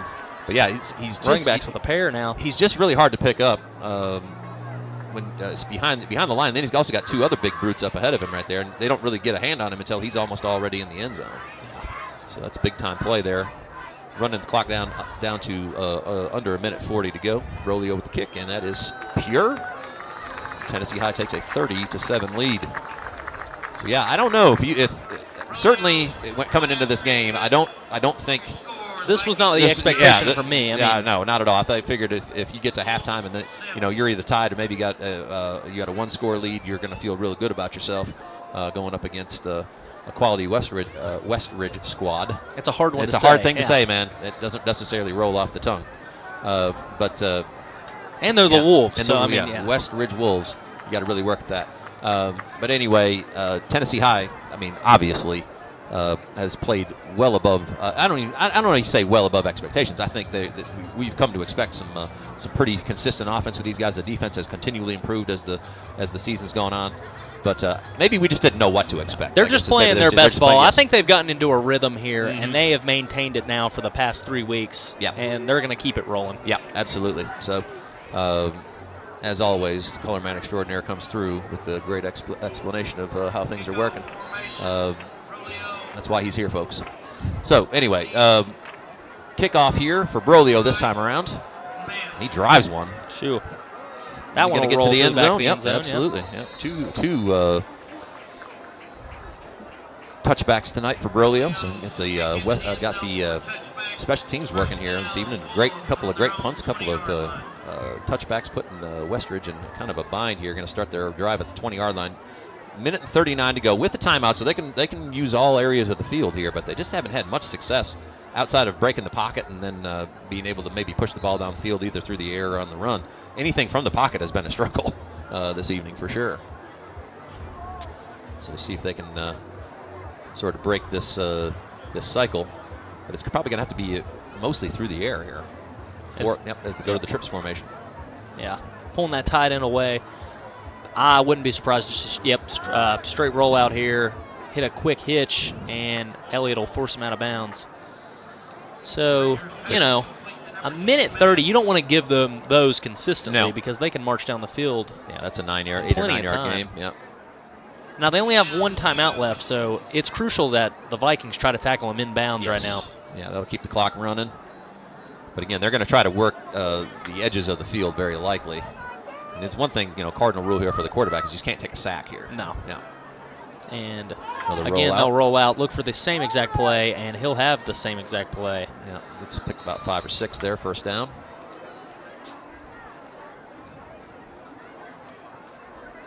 So curious how we're going to counteract that from happening. Well, another thing to keep in mind here, and we've seen this several times this season, if Tennessee High can get Westridge stopped here, they get the ball to start the second half. And if they go down and score, that triggers a running clock. Yep. Right. So just something to keep in mind as far as the sort of gameplay here. Pending that extra point. Pending the extra We've point. jinxed that before. We've seen, yes, we have. Straight drop back here. Looks like he's going to try to go deep, and there's he the is sack. sacked by Micah There Norton. was really good coverage there by and Tennessee Jackson High. Norris. It had a wide receiver fall down the field, but there just wasn't anything available. 4-man rush gets home. Yeah, Micah Norton. Yeah, and Jackson Norris. I was watching the defensive backfield. There just wasn't anywhere to throw it, even with the 4 wides out there. Tennessee High had it covered. You look back at that, there's just nobody open. You're not outrunning those two guys, No. that's for sure. Music picked up the crosser, and there just wasn't anybody home. So not much of a loss there, but it does still count as a sack. And now we're seeing and another equipment issue. malfunction. Yeah, and I don't know if that forces him to leave the field. I think it does. Got a new QB. The clock is still running, is it not? Unless they took a timeout. Should. This is a little Should strange. be running. Again, the clock should be running here. Yeah, they'll send on another quarterback. Not quite sure why the clock stopped there. But anyway, it's running again. Should be, but it isn't. No, it's still not running. And he's going to roll out. And there's, that's an opportunity there. It's a wobbler. wobbler out of bounds. That's a good run. Nice pressure there by Honaker. I hate to beat a dead horse here, but some of the refereeing has just not quite been on point here this evening. If that's an equipment malfunction, then they either have to call a timeout, but if they have to bring somebody else in, then the clock continues to run. Westridge was basically given a gift of about probably at least 15 seconds there. That's a substitution error on Westridge's part. That's nothing on, equipment doesn't pause the game. So, anyway, just another one of those finer points. I'm going to spend too much time on the air belly aching here, but at the same point, trying to point out the rules. So, snap with Frazier back in the lineup. You're going to try to it's go going to be middle. big. Opportunity there. It's going to be caught. Oh, my goodness. Music had one tailor-made for himself right there. But it was nice play, good concentration there by Caleb Mabe. He might have been just looking at the open field. Yeah, he had an opportunity there to maybe do what he did last week and take it for 6. Oh, we got a false start on the offense there. So they did not call timeout. They just let the chains set and got up on the ball, but that's going to cost Westridge 5 there. Wide receiver got a little antsy. I'm curious here because when when they get set on the ball, the clock should run here. We'll see if it does, but just something to keep an eye on. Yeah, the penalty doesn't stop the clock, just to the point where it looks like he's going to go ahead and wind it. And there it goes. And yeah, it'll run. So got that one right. Blitz up the middle. Looking out to the running back. See if Elliott tries to get him and doesn't quite. Dane Music meets him along with Riley Price. Clock is still running. They're not going to call the timeout. Going to get set. That's it. Moving there again. Yep. 7 seconds left. False start. 0. Offense. 5-yard penalty. Second down. See, I think at the college level and the pro level, that would include a 10-second runoff. It right? would, yes. So it's something that I think the high school might want to think about doing. Is that penalty actually helps the offense, even though they're going to run out of time here. The clock's going to run. They're out. And they're out of time. That just seems like kind of interesting clock management there. Or maybe they still did have a timeout. So anyway, I don't know. That's interesting as far as that goes. So a first half full of kind of some oddities. Let's be honest. As far as we've that seen goes. everything, and then there's that. So anyway, before we break for halftime, our halftime sponsor is UPM and Blue Emu. We'll have bands, we'll have dance teams, I believe. We'll have all types of stuff going on. Volleyball recognition, so stick around for that. Enjoy that halftime. We'll be back here in about 20 minutes or so to bring you the second half here on the Viking Sports Network.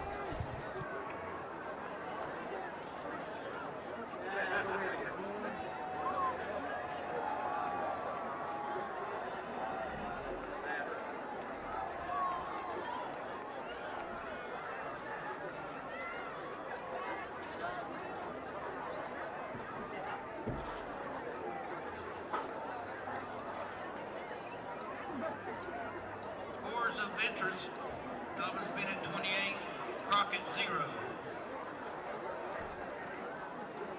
Science Hill 21, Daniel Boone 0.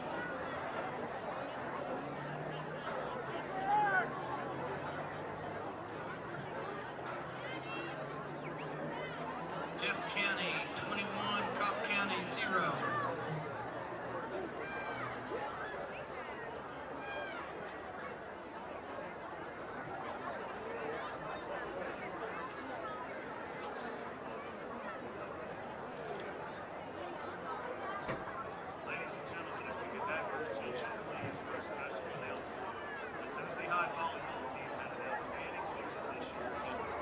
Ladies and gentlemen, if we could have your attention, please, for a special announcement.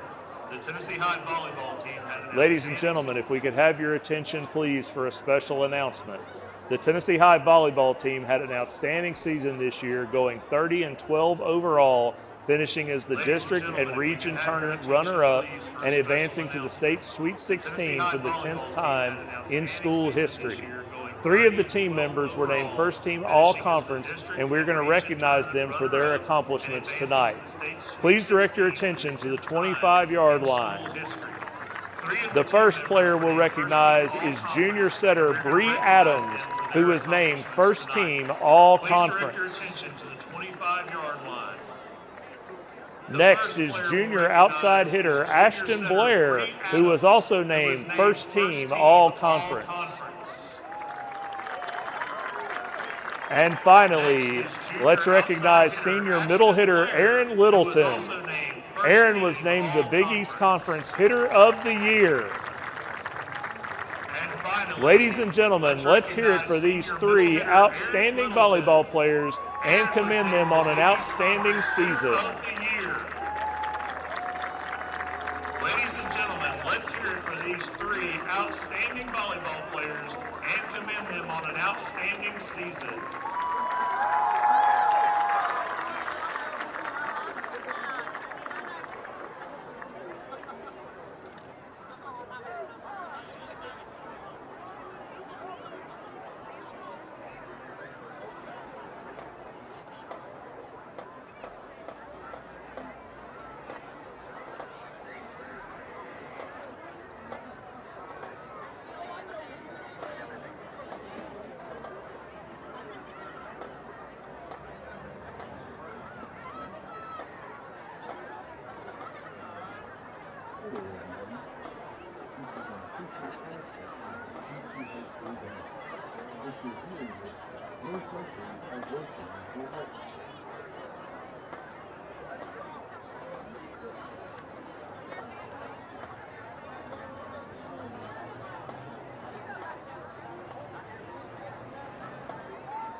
Ladies and gentlemen, please welcome to the stadium the mighty Viking band of Tennessee High School.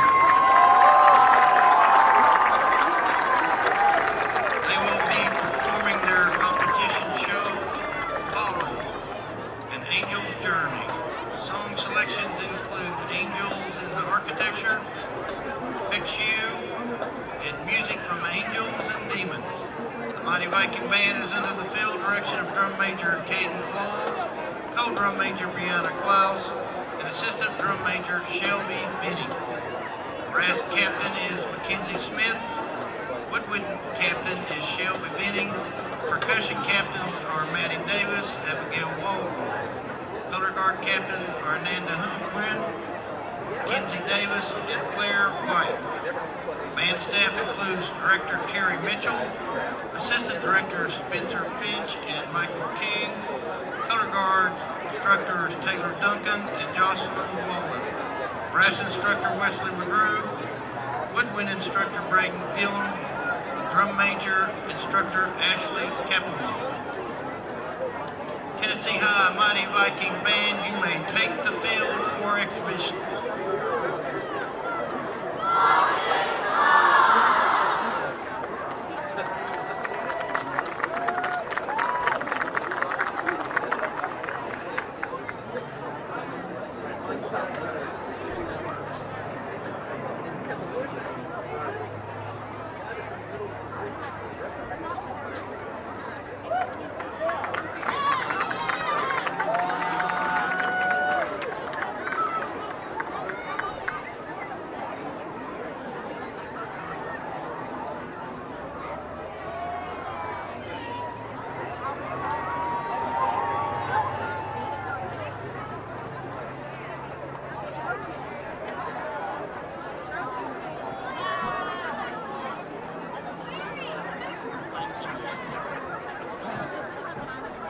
Awaken.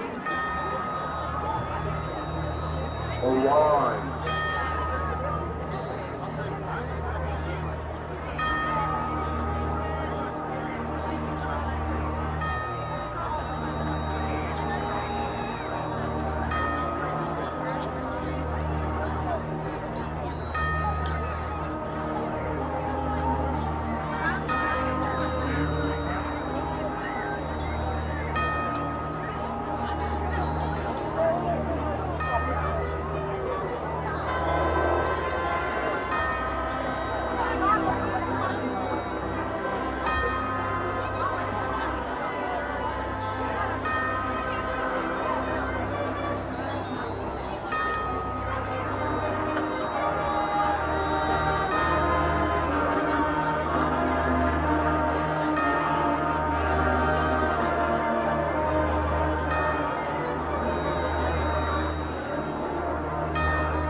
Ladies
and gentlemen, let's welcome the Tennessee High dance team.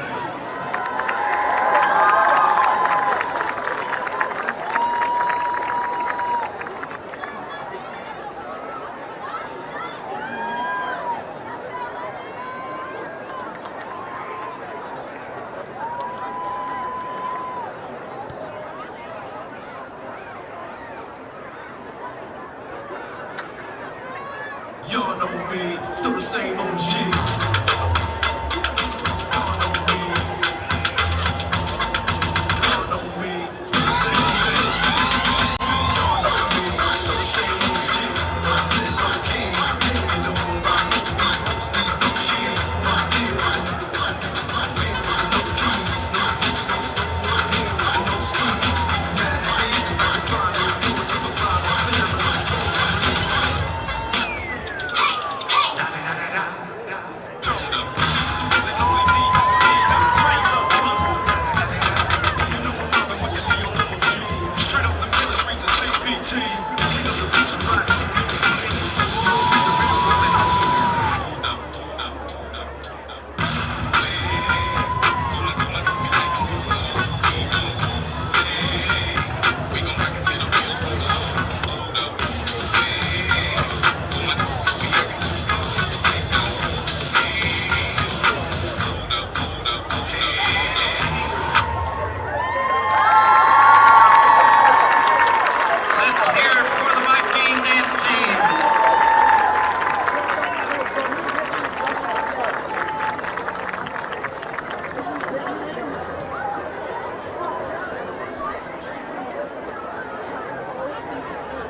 To begin the second half, the Vikings will receive. Deep for the Vikings, number 1, Plumbar. Welcome back to the Viking Sports Network. Plenty of halftime festivities there, obviously. Good stuff. And a halftime scoring summary brought to you by Renaissance Bank. There was quite a bit going on in that first half. Obviously, end result, Tennessee High leading 30-7. Some clock mismanagement there on that last drive by Westridge leaves it open for an opportunity here for Tennessee High to score and possibly, with an extra point, put this game into running clock territory. So we'll see what Tennessee High has cooked up. Short kickoff. Looks like Park Road. He's had a nice return as that ball popped out there, it looked like. But yeah, running loose with it again, and yeah, he doesn't have it with him. And he might have been down by that point, yeah. But he's going to be marked down. So Tennessee is going to start with good field position again. Looks like 1st and 10 on the 38. So Tennessee had kind of built that lead incrementally. Jumped out to a 14-0 lead. Westridge kind of struck back, and then Tennessee High ran off another 16 points with a very odd safety call in the middle of all that. But now an opportunity to push this lead out even further. So they'll flare Plumbar out here and just keep it with Elliott, and he's going to fight back. Maybe get a yard. Maybe get a yard there. Just not much doing ever since that first jet zone fake that he had go up the middle. And keeping the defense honest. Again, I like that motion there with Plumbar. He's going to be a possibility to set up maybe a little flare screen to him as the game continues on. Just a minimal gain there. They actually gave him 2 yards. More than what I expected there. Right to the 40. So Dowdell back into the ball game with looks like Riley Price out wide. Fagan's in tight. They'll motion Fagan's over. Westridge coming out and their 5-down defensive front. Just hand here to Dowdell. Bounces and he's going to bounce off and pick up a gain about 3. Yeah. Well, there was, count that again on the replay. It looked like there were 7 guys at the line of scrimmage out there. 1, 2, 3, 4, 5, 6. Yeah. So we got 6 guys on the line. They brought up both linebackers so there. 8 men in the box there for sure as Westridge starting to sell out against this Tennessee High power running game. Is still Tennessee High with a 3rd and manageable here. 3rd and about 5. And we talked about it earlier in the first half. You know, kind of wondering if they're going to set up a shot sooner or later. Yeah, so could be an opportunity here.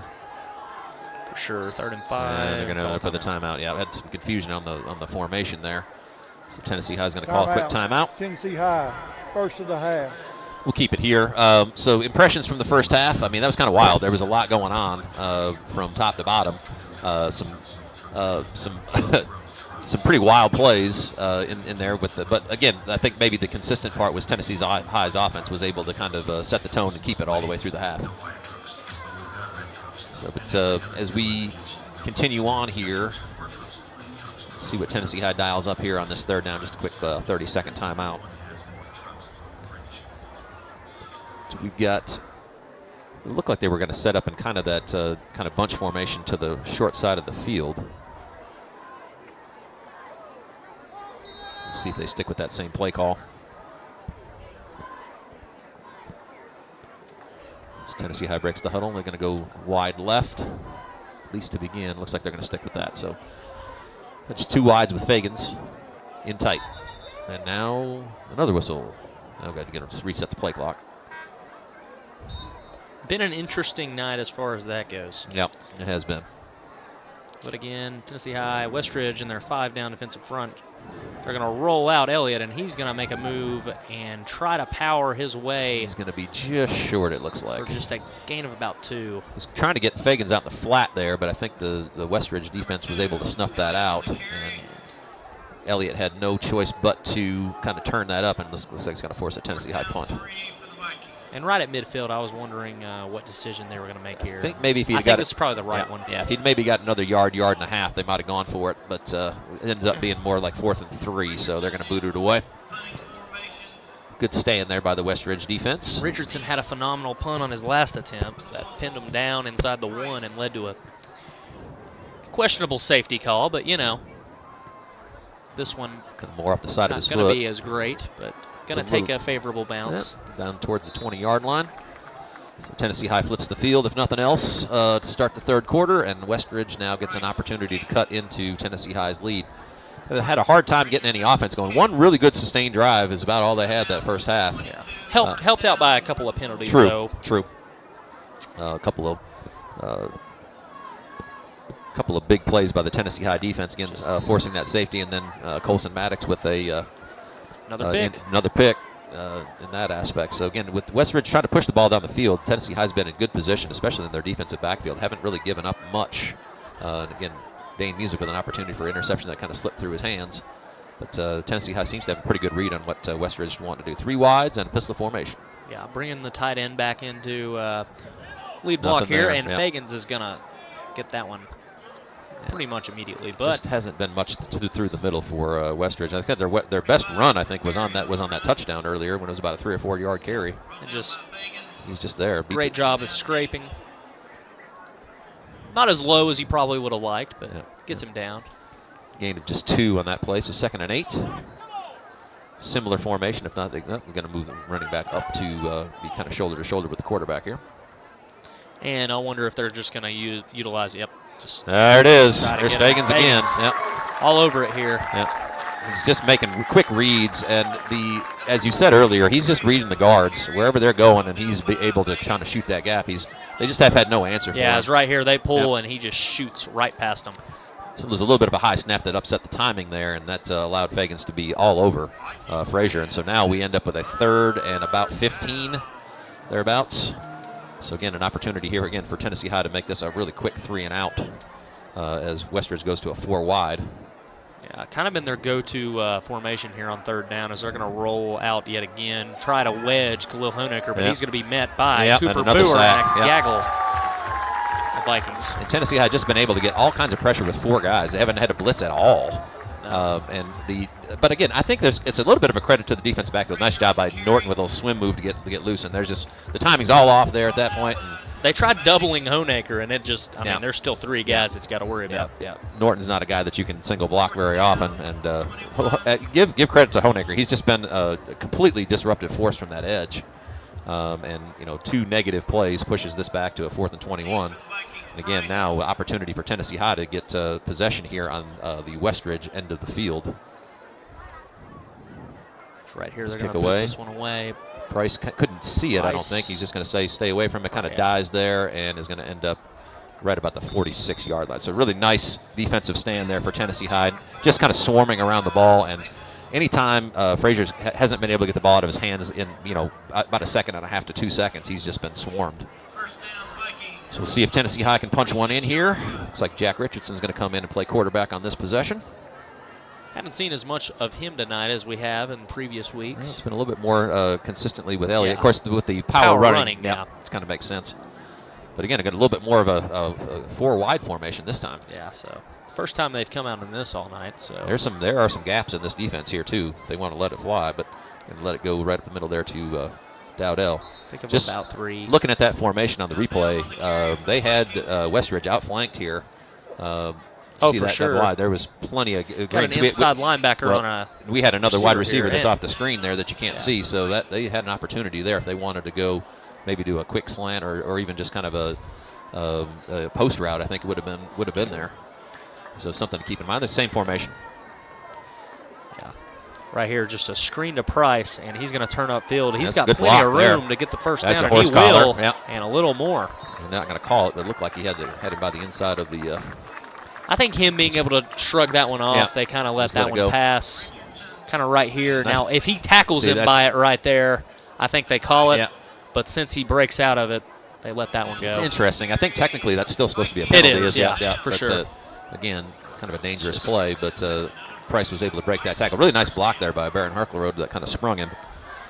Tennessee High looking to maybe go through the air a little bit more here in this possession. The first time tonight we've seen the dual backs with Dowdell and Plumbar in there with 3 wides. And I say all the time, this is probably my favorite formation that I see him come out in. As right here, they're going to flare out Plumbar, and they're going to straight drop back. Got a play action. He's going over deep. The top. He's got him.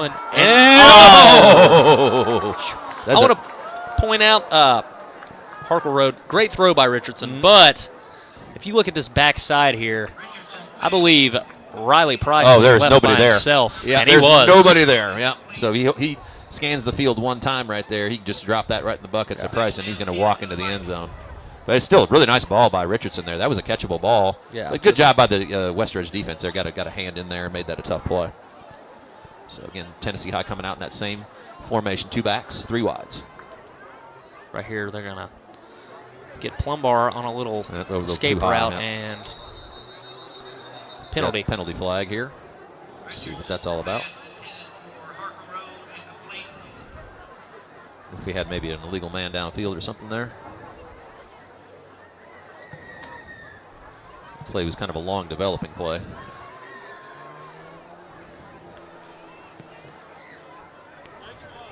Yeah. Illegal man, yeah. That's what I saw. Yep.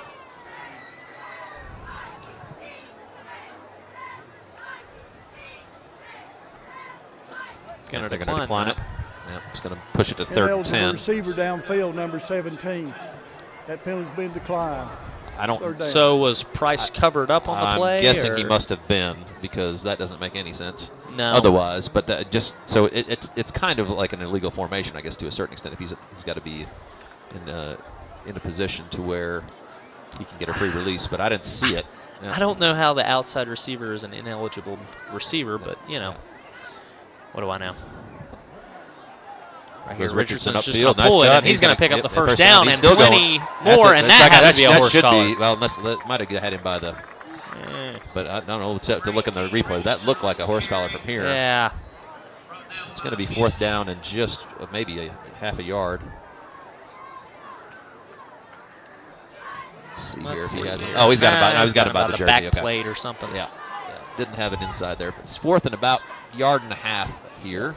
Elliott's going to come back again. I would think so. Yeah, the horns formation as we've seen the signal from the sideline, and there it is. Yeah. Westridge trying to get as many people in tight as possible, and we're going to push forward, and it's a first down. I believe. Work for him. There you go. That really was close to being the tush push there. Yeah. Watch here on this. But they held off. Yep, okay. Yeah, see, that's kind of that side. That's that little David Crockett to the side hit right there by Fagans. Didn't really get directly behind him, and I guess that's how you make that happen. Yeah. Fagans really kind of attacking the shoulder, which it kind of looked like Norton was going to get in there, but he held off. So Tennessee High does get the first down. The drive continues. Right here, they're just going to hand it to nice Dowdell. cut there by Dowdell. He's got an opportunity to get the end zone. Oh, nice hit. And he's still on his dragging feet defenders right all at the way the down. 1. Yeah. All the way to the 1 yard line.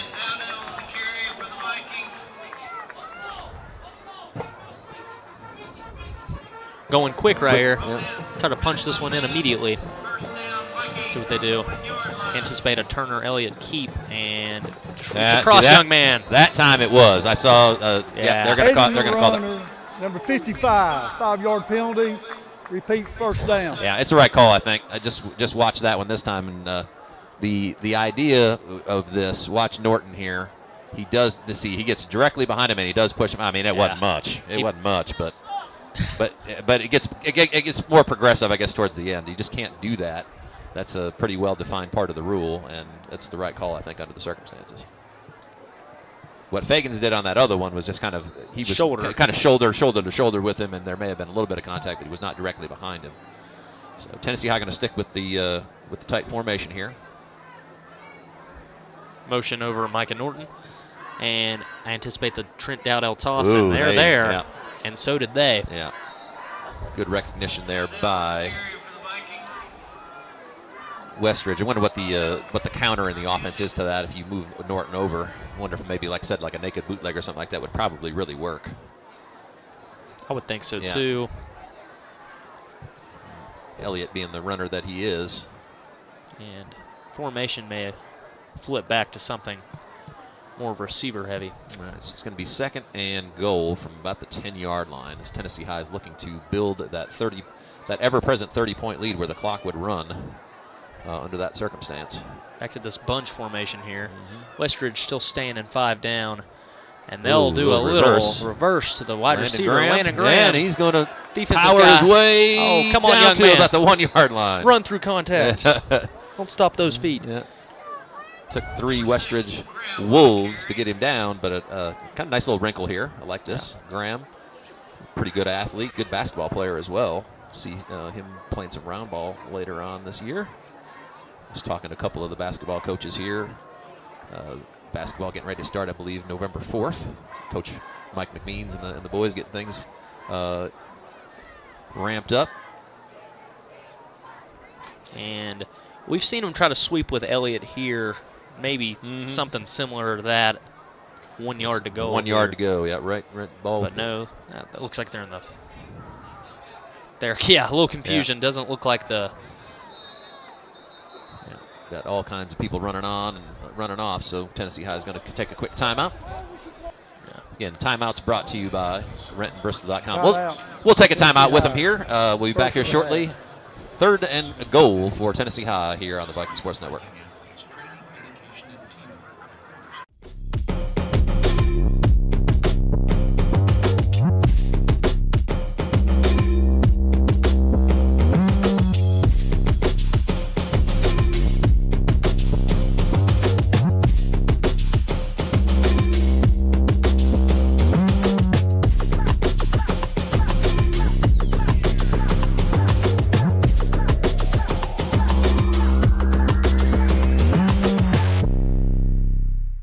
Another great Saturday of college football. You're always pushing yourself. There's no time to rest. You keep moving forward.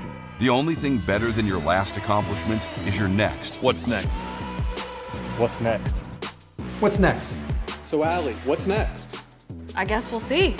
Find a bank that's as excited about your future as you are. A bank that asks, What's next? Renaissance Bank. Understanding you.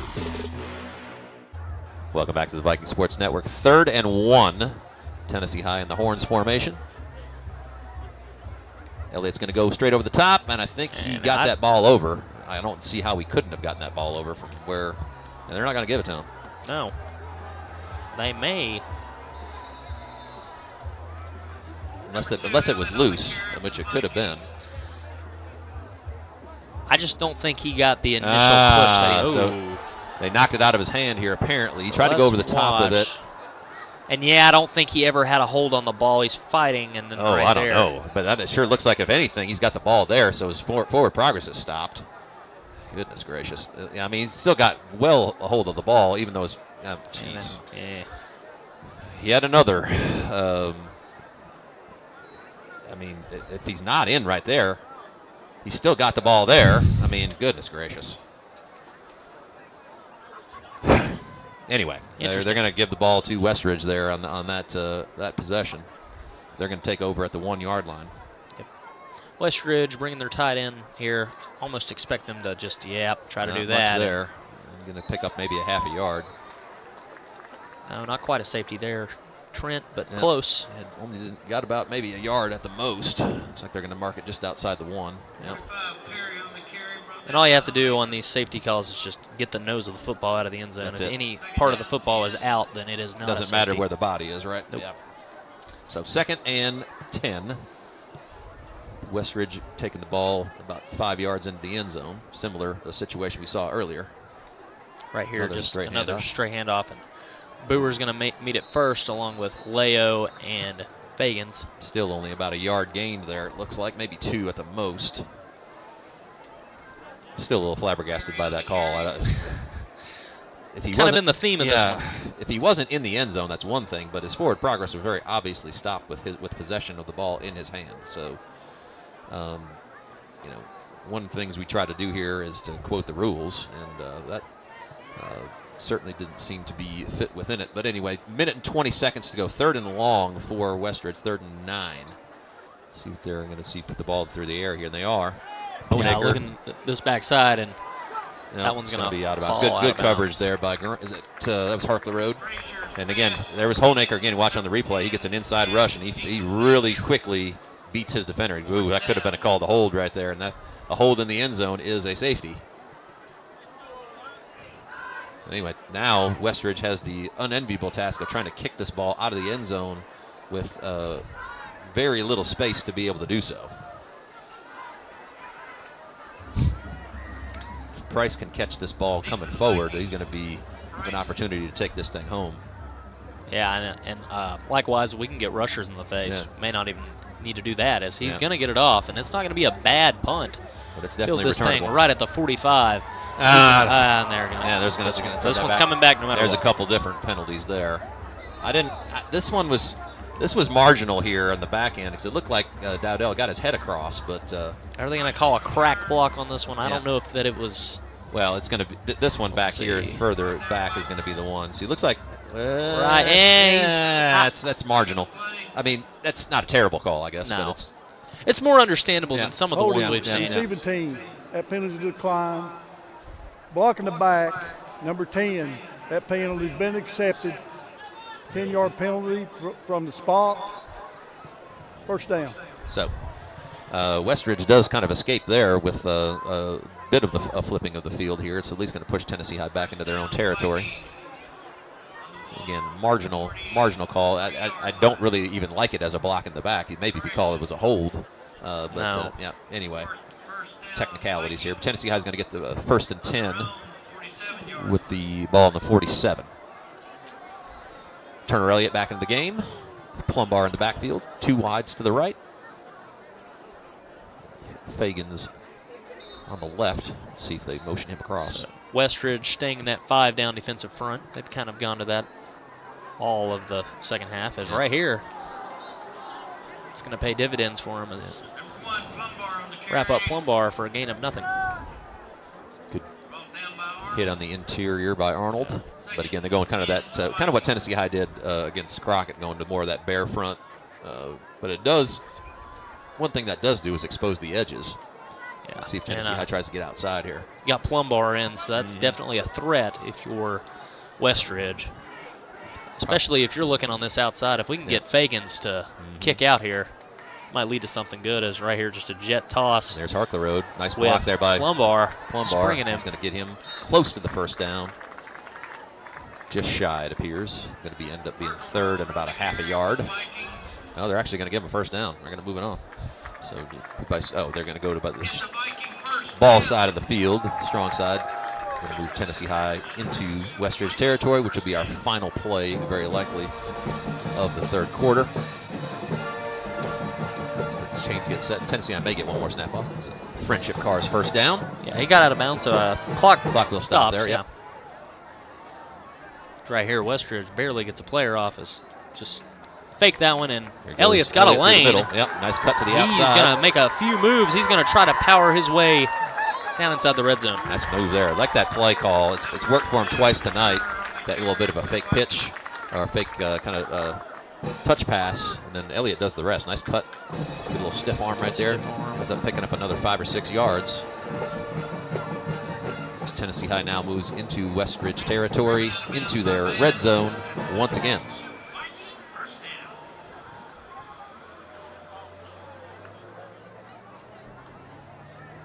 Plumbar stays in as the back.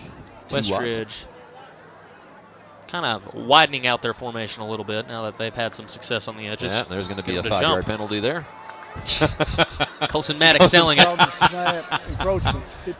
13, Colson Maddox selling that. I like that. Yeah, you can see he's chuckling a little bit. You see him on the right-hand side. Took a little bit of a nudge from the defense and decided he was going to sell that job a little bit. Yeah, there he goes, and down. So good. Sign him up for Miss Davis's drama club there, I think. Yeah. Him and his brother are they're just fun people. Yeah. Shout out to Miss Amber Davis. She's been a topic of discussion this evening. A favorite of Mr. Kennedy here. Yeah, for sure. Yeah.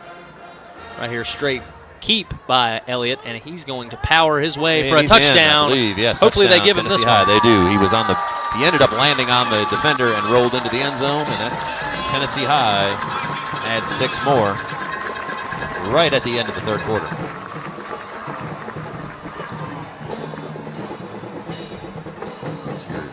Dr. Christian Family Dentistry touchdown replay. Turner Elliott takes it in. Touchdown Tennessee High. Brolio with the extra point, and it is good. Good. That will bring us into running clock territory as we end the third quarter. So we'll step aside as we change quarters here. We'll be back, and we'll be back with a player of the game for you here before too long on the Viking Sports Network.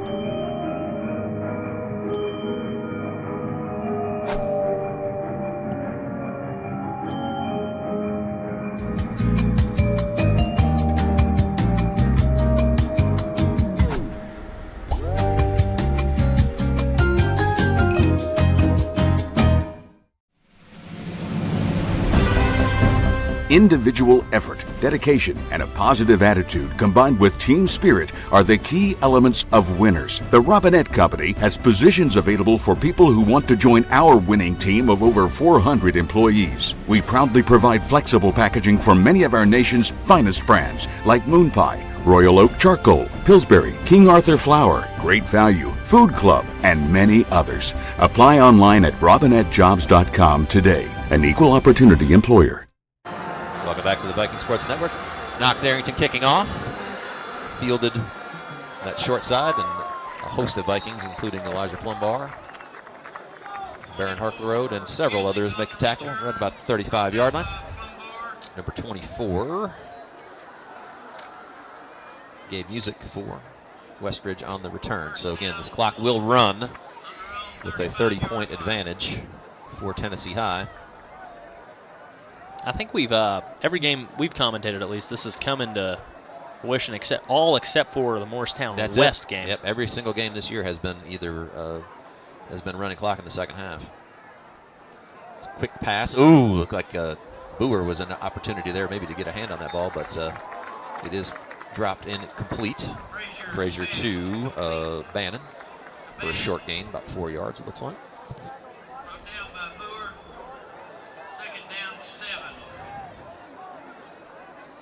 So Tennessee High kind of rotating guys in and out now. 4 wides here for Westridge. They start opening things up.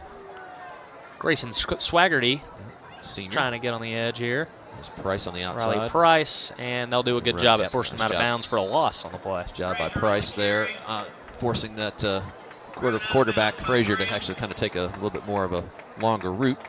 He was there along with Landon Graham to push him out of bounds.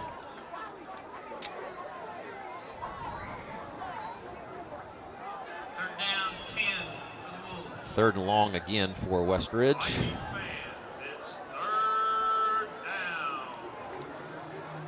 Vikings still in their 4 down defensive front. Price backing up. Now creeping back up. They're looking to go deep. Right on time, and it's right at the sticks. Probably going to give him a first down there. His eyes had me fooled there. I mean, it looked like he was going to try to take a shot at Price and then came back to the stick route. They're going to call it 4th down. Looks like it's just going to be just shy of the first down. Well, now they're going to send him on. So yeah, they set up like it was 4th down, and then they decided they were going to go ahead and make it a first down. So first down, Westridge. There's been some confusion on that. There has been a little bit of miscommunication out there with the stripes, but nice pass, good timing right there by Frazier. Westridge gets that first down. Right here, just a straight rollout, and he's got nothing there. He's forced out of bounds by Cooper Boer. Nice job there by Boer to recognize that.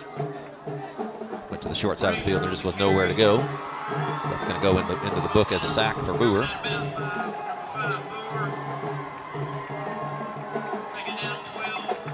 The clock continues to tick. We're under 9 minutes to go here. Yeah, and that's just how fast it goes once the running clock rule comes into effect. True enough.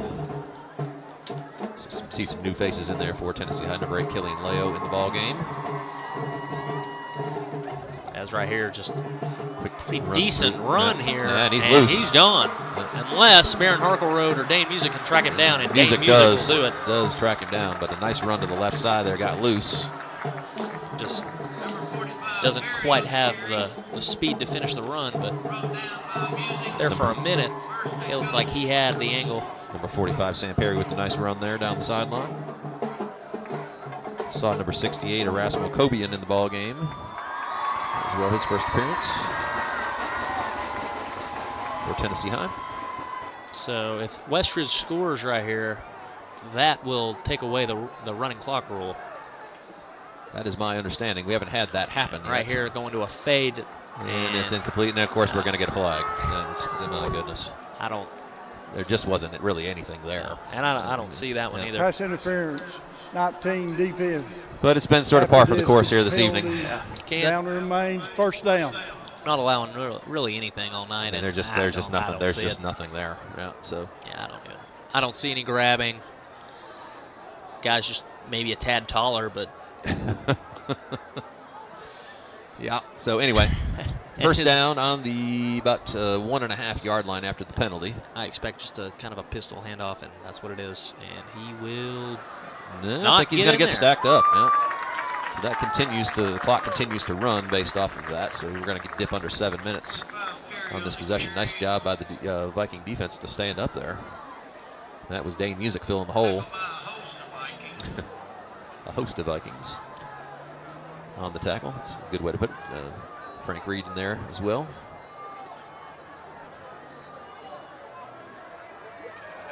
Second down.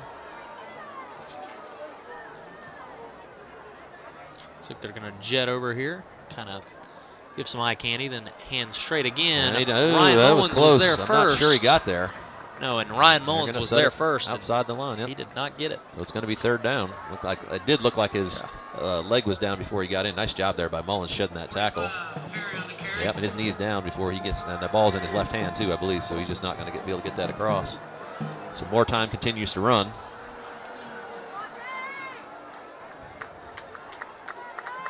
Third down and inches. Westridge taking their time here. Getting out of the huddle. Kind of been the theme of the third down play calling for Westridge tonight. That's the truth. So we're going to dip under 6 minutes here. As now they're going to go under center for the first time tonight, and he's going to dive. And now that he will get it. So that's a touchdown there. So it kind of just dunks the ball over. It's an effective play. Yeah. Again, Frazier about 6'3", so he's a pretty good athlete, good length. And that's the best. That's the best way I can put it is he just kind of dunks it. So Westridge going to line up for the kick. That nice long run by Perry. And it is up and it's through. So no longer a running clock. No longer a running clock, but we've had more than half the quarter run on just that one possession. So Tennessee High is now going to get an opportunity here to get the ball back. Now, at this point, we're going to go ahead and announce our player and play of the game, both by the same individual. Colson Maddox is your player of the game, and the play of the game was his outstanding read on that sort of middle screen. Stuck a big paw up there and was able to get his second interception in as many weeks. Here's that play for you right here. Maddox with great opportunity, really good recognition. And there he's rumbling. And then Honegger says, come here, come here, get over here. Right? And he decided not to. But anyway, big play, set up another Tennessee High score. And that's how we've gotten ourselves to a 37-14 Tennessee High advantage here in the fourth quarter. So running clock is off at this point. Tennessee High set up in a return mode here with Plumbar and Park the Road back, I believe. Looking to got the hands team in here to see if they're going to try to onside kick it. That is Plumbar and Bo Utzman. Bo Utzman back there, yeah. It's Bo Utzman getting some run here. Talented freshman. Right here, they're looking Plumbar's way. I don't think that's a good idea, but they're going to Utzman. And he's going to field it. Yep. The freshman's going to get a chance for a return, and he's just going to take this one out of bounds. Discretion being the better part of valor there. So Tennessee High will start this possession just outside their own 20-yard line. Looking to chew up some clock here, I would suspect.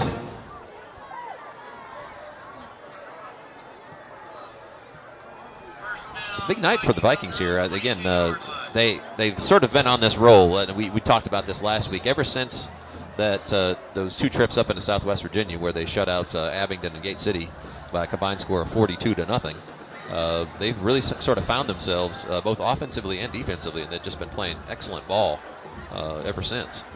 Is right here. Elliott will hand it to Dowdell, and he's going to fight his way for gain about 3.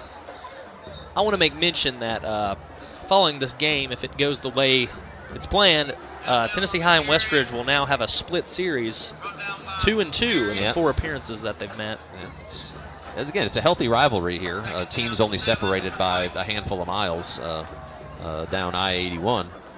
So it's certainly good. And we've seen it in basketball as well. It's a healthy rivalry there, as considering all of the folks at play. Coach Michael McMeans for Tennessee High was an old Sullivan South guy, so he's got that connection to the West Ridge group. And then Coach John Dyer there was coaching Sullivan East for a long time, so it's a lot of history involved in that aspect on the basketball side. Last one to the half. We'd mentioned that round ball's about ready to get started here in East Tennessee, so we'll get to that. We'll take a quick break. RentonBristol.com. Timeout. We'll be back here shortly on the Viking Sports Network.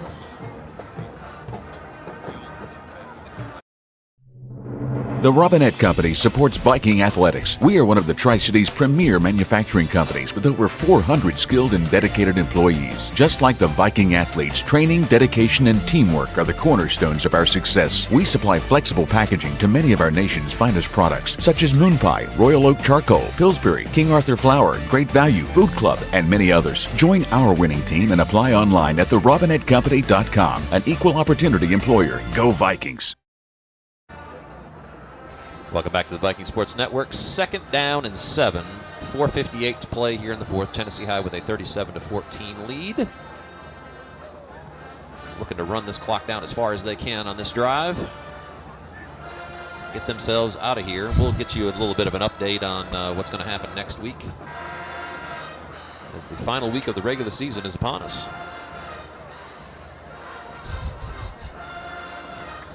I'll tell you what, the time management tonight has been the play clock and the interesting thing. Yes, it has. So the play clock was going from 40 to 25 and back to 40. Now it's back to 25, and now we're ready to play. There we go. Okay. So 2nd and 7. We look for Tennessee High to keep the ball on the ground here, and now the play clock's back to 40. So it's the way this is going. Jet to Riley Price. He's going to try to get around the edge. He's got a lot of room. Yep. Breaks the tackle, gets forward, and that's going to be a first down. Nice. That was really well blocked. On the edge right there was allowing Price to be able to get to the outside. Price has underrated speed. Look at this. He beats that guy to that spot. And a nice block out there by Dowdell to spring him. Another block downfield there by Harker. So Tennessee High doing the work. And you know as well as I do, Micah, you played a lot of running back. Big plays in the running game happen because wide receivers block well. Oh, for sure. You can get those 3 yards in a cloud of dust with those big guys up front. But if you want to break runs, you got to have wide receivers that are willing to mix it up. And say running back, I was kind of the Preston Fagans of my team. I kind of did some of the dirty work, but that's why I always shout him out as much as I can, because I know what it's like. Right here, Trent Dowdell. Dowdell, the head down there for 5 yards. Picks up about 5. Yeah, I mean, every team needs one of those guys, as we've said, and they're kind of integral to a team that wants to be a ground-based group. Tennessee High with a couple of really talented running backs and a quarterback that is a talented runner in his own, but you got to have those guys paving the way. Fagans definitely does that on a regular basis, and I think some continuity on that offensive line where you run those guys all the way through with Trinkle and Mason Campbell up there. Got Micah Norton playing both directions in that aspect. Then Noah Johnson up there playing quite a bit. Kai Allison, we've seen him play. Look at Trinkle pushing that guy all the way down the field, right? Trent gonna power his way right around a yard away from the first down marker, but just watch Isaiah Trinkle here push his guy all the way down past the first down marker. So that's part of the reason why Tennessee High's had such success running the ball. Those guys up front, the big uglies, have done the work.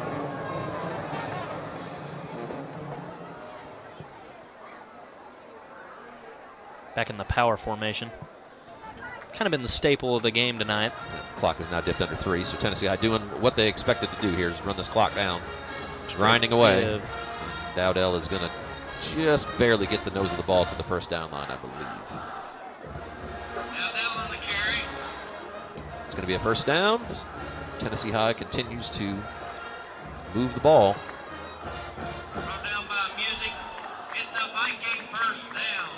It's been consistent all night. Tennessee High been able to get those yards when they needed them, and then every so often kind of build in an explosive play. Been contributions from a lot of different guys tonight. That is for sure. Yeah, for sure. And not quite as interesting second half as the first was, but yeah, this has kind of been what we've seen, just trying to get the clock down and pitch to Dowdell. He's got a lot of room. Nice cut up there. Cuts back outside. He's going to pick up a gain about another 5. He just took a pretty rough shot to the back right there.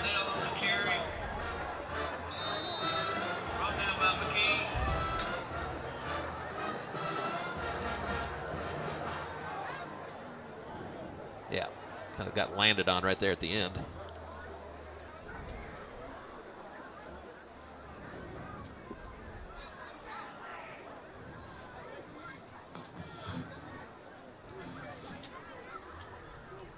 So we're going to take a timeout for an injured player. We'll be back here shortly on the Viking Sports Network.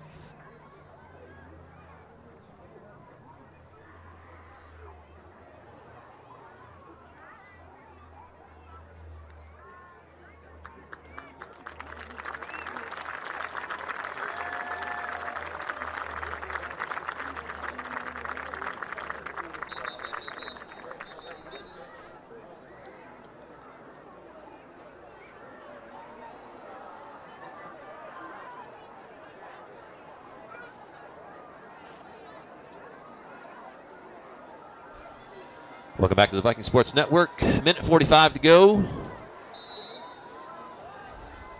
Tennessee High, again, looking to run the clock out here. They're winding it.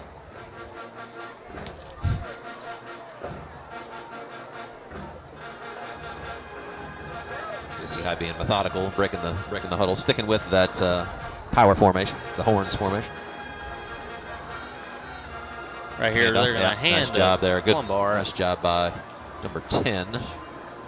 That is At the end of the day, it just comes down to Westridge knowing what you're doing at this point. And shot the gap nicely there. But again, Tennessee High not overly concerned as the clock is going to tick under a minute to go. Westridge not in a particular hurry to stop it, it doesn't appear.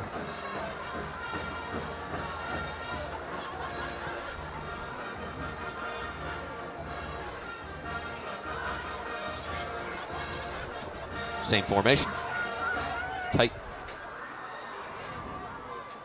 Straight handoff to Plumbar. He moves through the middle. Tough run. And I think he's going to get across the first down marker. That's what an a really effort. nice effort and good help by the offense. And that's going to basically do it for us here. First down, and Tennessee High can now run the clock out. I don't think they even have to run another play here. Friendship Car's first down is going to end the ball game. Tennessee High is going to move another game into the win column. Non-conference affair here, obviously. So to just kind of your final score summary brought to you by the Robinette Company is going to end up being 37-14 Tennessee High. Next game summary brought to you by Toyota Bristol. Final conference game of the season here at the Castle. Tennessee High is going to take on a Daniel Boone team that has, I think it's fair to say, has had a pretty rough year. Had a rough year. It's been a struggle for Boone this year. So Tennessee High in position to finish out the season with a nice winning streak, put themselves in position to, I'd say, probably finish third in the region.